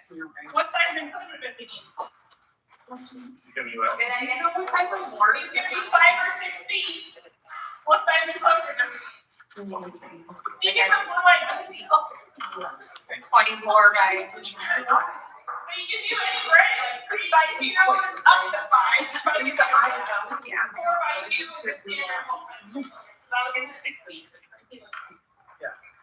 I promise that's the only question that I can think of.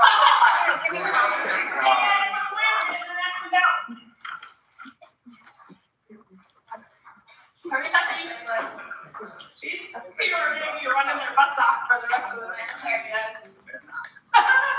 Okay, so ball python has ET on their side. Most of the time. And a triangle. You guys see the triangle color? That's important. Remember that for that time. And they're the labs of the world. You can occasionally find an aggressive lab.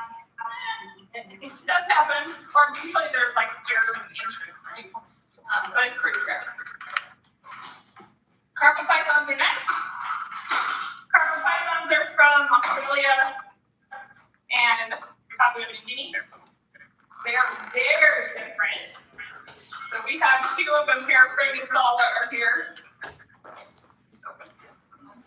Yeah.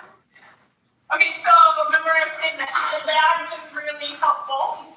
So the head badge on these guys, I always kind of feel bad for doing a skull and crossbones because it's like I'm not trying to say that they're scary or bad. But it does look like it. This is Sala. Check that out. It really does look like it, right? Oh, wow, yeah. This one isn't quite there, but almost. This one here is kind of a skull and crossbones. Like, so they're gonna have that head badge. So Frigg is a xanthic, meaning she doesn't produce yellow pigments, so that's why she's white, not yellow. Versus Sala is the normal color. So if you see Sala's cool head badge, Just a little bit bigger. isn't that cool? Like, I mean, that's pretty classic. If you see a skull and crossbones, it's not really going to be any other common cosplay. Go fast. I know they're going to want to pet the big guys anyways. Okay, so look at the body type of these guys. So remember, these are Australian snakes where everything is skinny and long because of the heat, right? So very different continent. The ball pythons are from Africa. These guys are from Australia. So mine will be a different climate. They're arboreal, so they're really long and bony. So very different body type than the ball python, right? Well, my water bottle.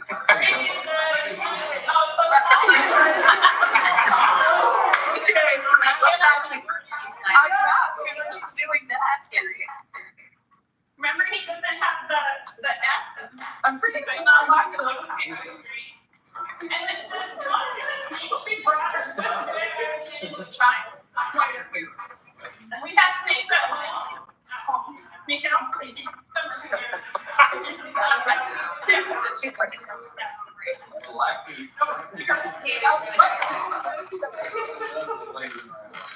Okay.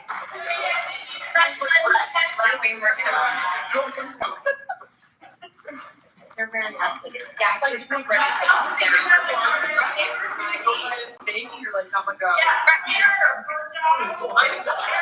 that's very Looking for food, they're gonna be on the move, they're gonna be like working. Like all of my, yeah. I just, but these are great speakers, you know, they're all gonna say they're gonna be, they also are. That you turned around to play with this one. He was, yeah, he was really up towards them when he was. So these guys are gonna move a lot. Some of them are a little crankier, but in generally, they tend to move a lot. They can be really long too, but they're not heavy bodied. They're actually one of my favorite contestants. They're pretty cool. Here we go, hurry. It's already 5 o'clock. You guys, I saved the best for last, so you guys want to stick around. Not really, sorry. If anybody needs to go, it's okay, just go. Is there a class after? No, this is it, and I will probably give you some minutes of your life back tomorrow because we'll be about my lecture, so we can finish a little bit early tomorrow. Sorry, guys. Sorry, Becca. It's okay. Thanks for the time. I don't know what to cut out. I'm not thinking great. Now, Where is their lung at in terms of their body? Where is the lung? generally, the cranial third. The first third? Yeah, Yeah. yeah. Okay, we only have one blood pipe. We actually have more than one, but they're generally very cantankerous. Their body style is really short and fat. Not fat, but really wide body. These guys might only eat after 2 or 3 times. Most blood pythons, these are the ones that haven't been produced as much in captivity, so they're more habituated towards that end. Does that make sense? So we have this one we have that's good. So we have other blood pythons that they would not meet. Okay, I'm trying to everything. So the ash is actually really good. This is actually pretty good. So we jokingly call these guys the slugs. I just added this last minute because we happen to have that, which is so good. We want to let you guys see her body shape. So like the ball python, remember the ball python is kind of really broad.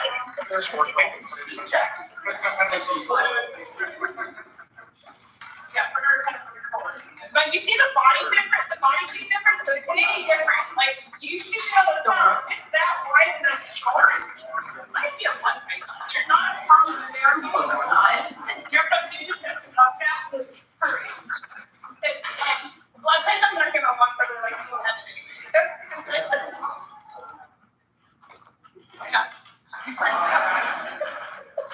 These guys will hide under leaf litter and hide for months and months and months. Like it's amazing. They're really slow but not listen. They don't eat very much. They just hide very. About how much stuff? About 25. Like 25. Okay, we're getting to this one stuff. Stuff about colors and words and retext. Say, like, This one be great on any. let's show you. So, we got first, and we didn't bring in August, because none of ours are cool enough to really great. None are cool that they would be. So sorry about that, but, the retext and the birds are the giants that you're most likely going to see as a pet. So I want you guys to be able to know the difference, because they are very different behavioral-wise, but they're both really big. We brought 4, we have 2 birds, 2 retexts. We're gonna do the little guys first, so you can see their head guts, basically, the color.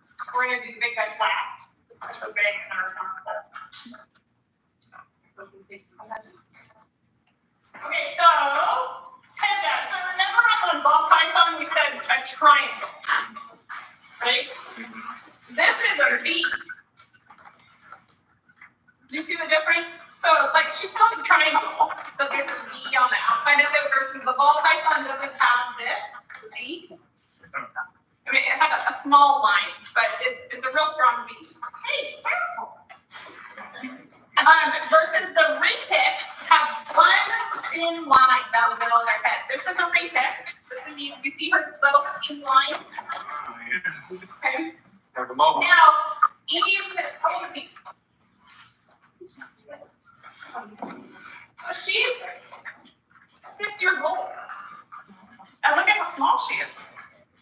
So we were talking a little bit like how old you can't tell by age size how old they are. There's different localities and there's different lines of breathing that affect their body size.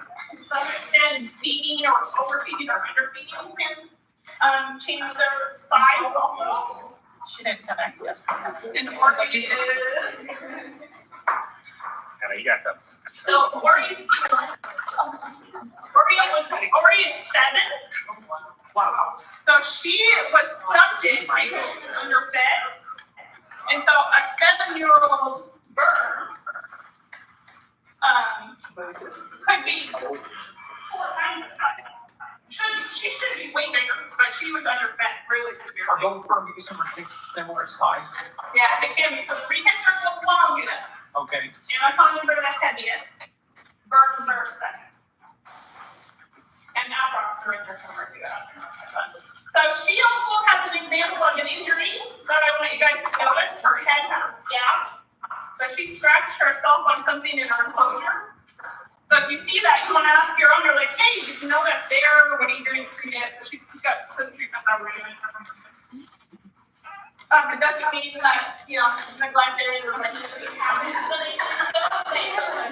where you're like, no, help her know it's there.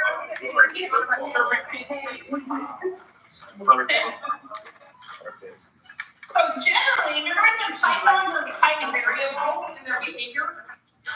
The birds are super slow. They rarely are going to move. They're going to sit there and watch you for a while. It's like, are you worth moving? Probably not. They're hungry. They're going to wait till the opportune moment strikes. If they choose to move, they can move really fast. But they're most often going to choose not to. So they are really slow moving, heavier body, not going to move a whole lot. Versus the retics are like the bird dogs. They are arboreal when they're young. They move a lot more quickly. See the head nabs difference? And did you see the V on Ori's forehead? Okay. Very, very consistent with that way. No. The big females, when they get really, really big, for the retics, sometimes will be slower to go back. Okay, here's the head badge again. You see the single line? Now, these are albinos, but they still have it. Single line, that's what they take. For V. Okay. And also, missing an eye was born that way. Oh, wow. So that's pretty easy to spot. Now, we do have some color marks that don't have it. It's not very common in the birds, but the retics, there's a few of them. But most of the time, we're going to see that. Okay, now we're going to do, the pattern is a little different too. So again, the V, you got the line. The pattern, if they have pattern, are going to be boxy, just like the body, versus more swirly. Box you protected.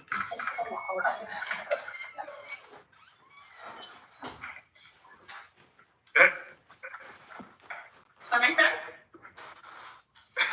Oh, my gosh. My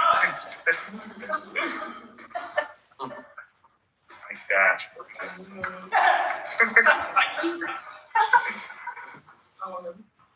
But you see the mustache in those pictures? Yeah. Yeah. Doesn't feel. Lined up. So we've got 3 Noahs.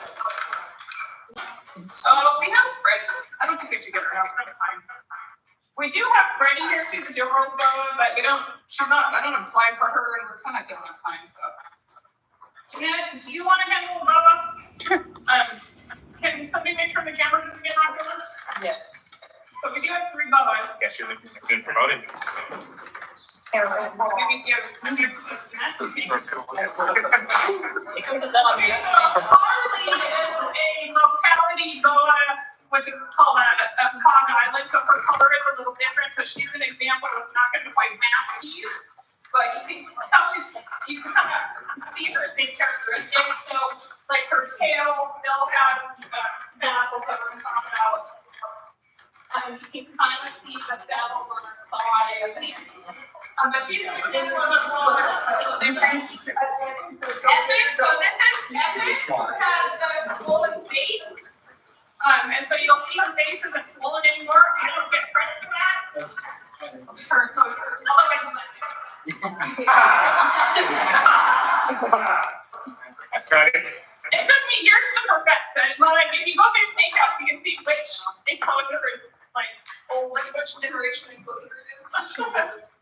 Okay, so Epic, we call her the class clown. She goes everywhere with us. Epic has the classic mustache.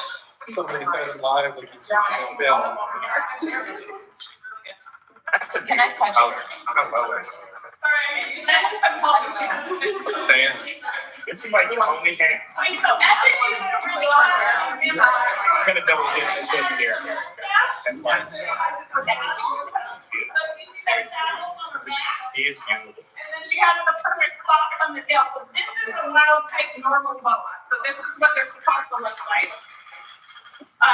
Or is it Theo? like a white I think that's happening. So Theo has a swollen face. So check out his face. Oh, no, yeah. You see how fast his tail's moving? It's like he's like acting. But so you can see his face is formed, but he still has a mustache. He still has a mustache. So the mustache on the upper left is very classic boa.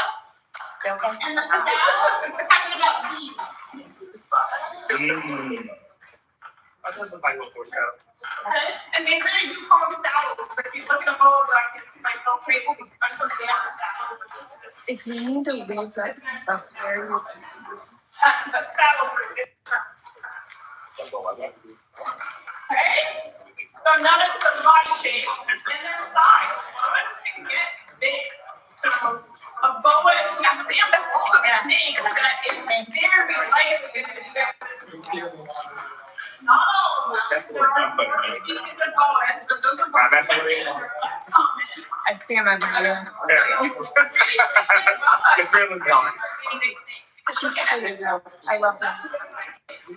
However, if you want a big snake, that's the one to get. Because they're not gonna get. Noted. You can have an impressive sea-sized snake. Right? Yeah. I think I'm ready. So this is another variety of boa. Like, you see the saddles really up there. Sorry, I could wait. So the boas are burns, and then this is another color mark. You see how dark this one is? But she still has the saddles. Leo is a hypo. It's a genetic color that has less pigment. Does that make sense? And then can you see on, did you just see on Harley? She does have saddles. It's hard to see. Okay. More boas. So mustache. So this is the color more like saddles are spread out. They're still kind of very easy to tail. This is a really pale albino. You can see the saddle still. That's another one of the saddles. It's shaped a little different. You see the mustache, mustache, mustache. Okay. There's a whole bunch of other boas.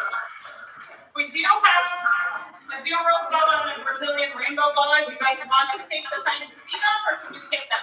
So these are gonna be common pets: Duros, Duros boas, rainbow boas. There's lots of other kind of boas. So the saddle, the mustache, just for the fun. Being like more laid back. Yeah.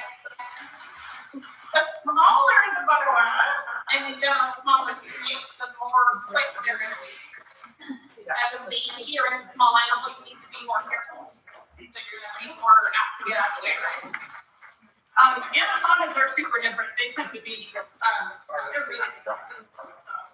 I'll bet they're out. Okay, who's next? With the corn steak on the roof. Yeah, corn snake. And the king saying, Angry eyes. Number one, It's got the line down. yeah. So I want to right And farm. headlamp is where I'm gonna look at here. So this one has a T and a triangle. B, so it's a bird. It just has this single line.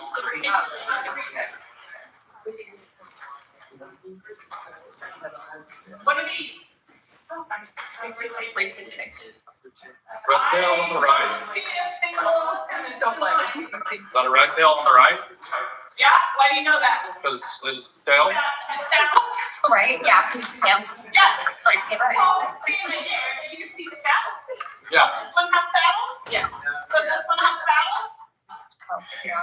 That's a line. These are saddles. Oh, yeah. It's Same all mechanical. I mean, he's got a mustache. Oh. It's got one mustache. It's got one of their baby mustaches. That's a big one. Come on.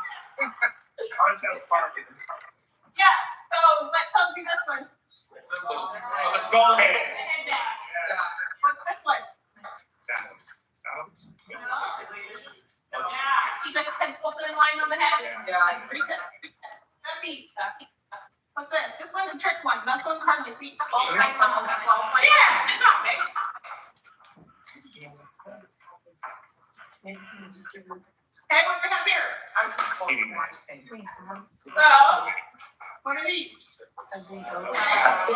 True or false kind of thing. And a, So the matrix. That's that. okay, so these are what? What's this? That's a one. That's like ash. And you can kind of see the shape difference, right? Let's make that hit. That's a good mustache. Okay, what are these? Look at that headband. Yeah, you got a mustache. What's that? What does this one have? No mustache, but it has to be. So it's a bird. What does that one have? Upside down. That's a triangle. Right? That one also has retained spectacles on the side. Okay, so, this is Jefferson. Last year, we brought Etna, which is 4 times his size. You're gonna bring her again, but we're higher. Jefferson, she decided to bring, what is he first of all? He's a B from. And see the squares, so he's a bird. And his face, he's the picture of that one that's missing his legs. But you can see how well it healed. Must be much better. It's too much bone. So did that call like permanent nerve damage though? Yeah, so like if we have to help him shed, it's that he is more sensitive. We were a little worried that he maybe wasn't gonna eat as well, but he's actually doing great. Okay, that was my next question. So He's doing fine. But if he had been left in a screen top and bottom, it would have gotten worse. yeah, I mean, like that was bad. He was missing a white tissue, so he still is missing quite a bit of bolt too. But it's covered with scar tissue now. Okay, so I'm gonna this is a retake. I'm just gonna tell you, it's one of our biggest snakes. So while they do that really quick, for those of you who have all your gear on, you do not need to wear that every day unless you really, really want to because it makes you feel comfortable and in a safe space, then by all means go ahead. But you do not have to wear that every day. We're not gonna walk around with this one. Just be comfortable and y'all are good to go. You'll be fine. Walk up there for that one. Just watch the camera. You can leave your name tags in any of your notebooks. I would just take your laptops. Yeah, you got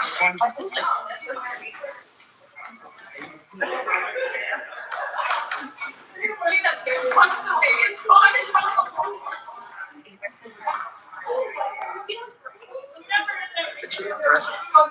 Right? Yeah, you can go ahead and. Oh, are you saying like? I got it. She's scared. She's scared. Yeah, see, I went before. I had.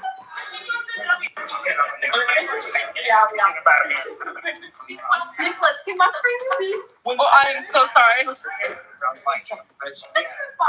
After I left.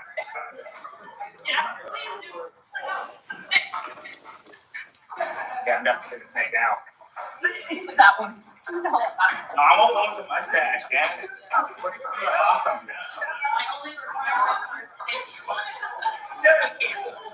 Don't forget, just be afraid.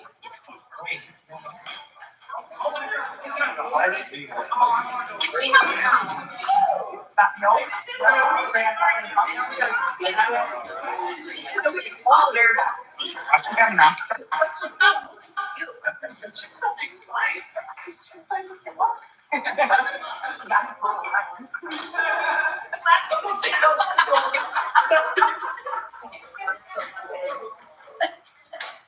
Sheree, go. Sheree, go.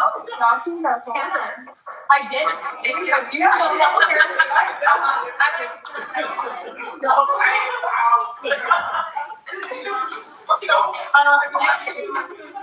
Richard, did you drink all of that coffee? Oh. No, you're fine. You're gonna see that she's got her tail in the current. Yeah, that's scary.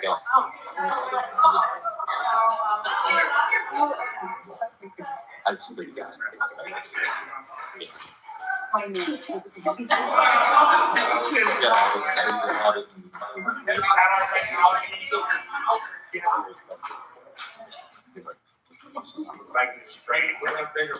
Think of Eve is the same thing. Eve, the little one. Remember the little baby? So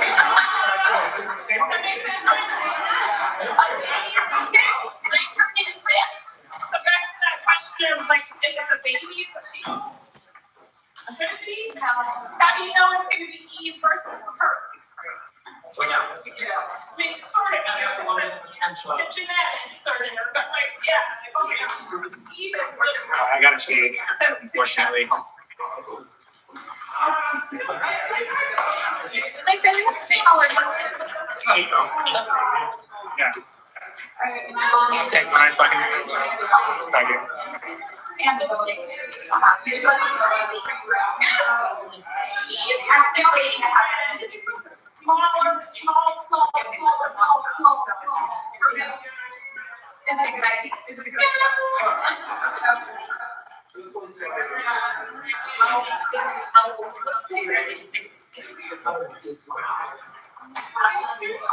Thank you.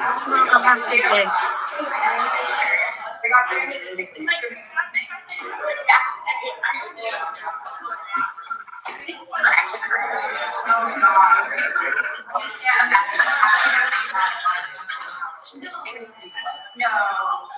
Now she's settling in, now she's out, it's like, oh, You don't want to cross the cheese.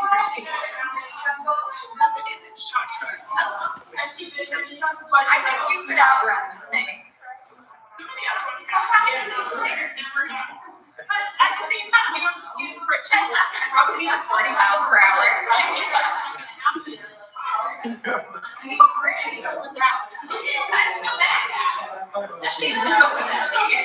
A dangerous snake in her neighborhood.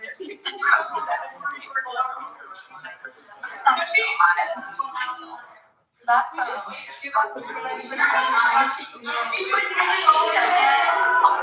I thought she had I saw that on Facebook post where she's like, I'm just fine. I'll go.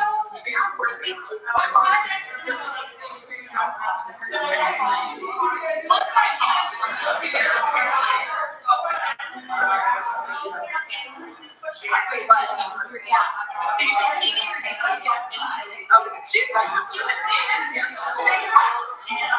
is that gonna happen like okay now? Oh, yeah. I can see her, I was like, oh, well, we actually didn't go there.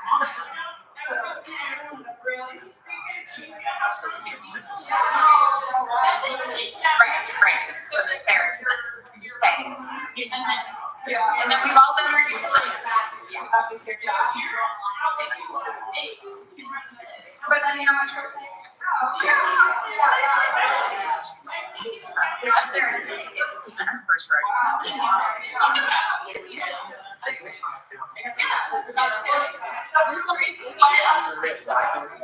I know I felt bad that leaving pushing like two cases and some might take the at least it wasn't stuff. And then so he's not having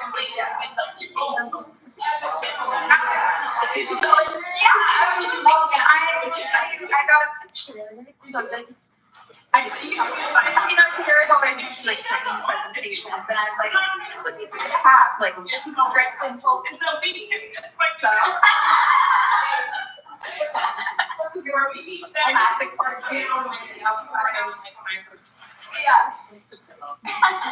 Having a good time. Sorry, I didn't inspire the videos, but it was an experience you'll never forget. I know mine. It's okay.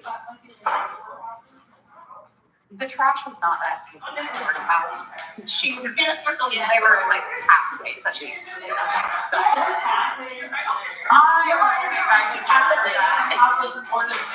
Yeah. It's like she's compressing the garbage in some spots. Yeah, I still saw the floor in one spot and there were, it was still working.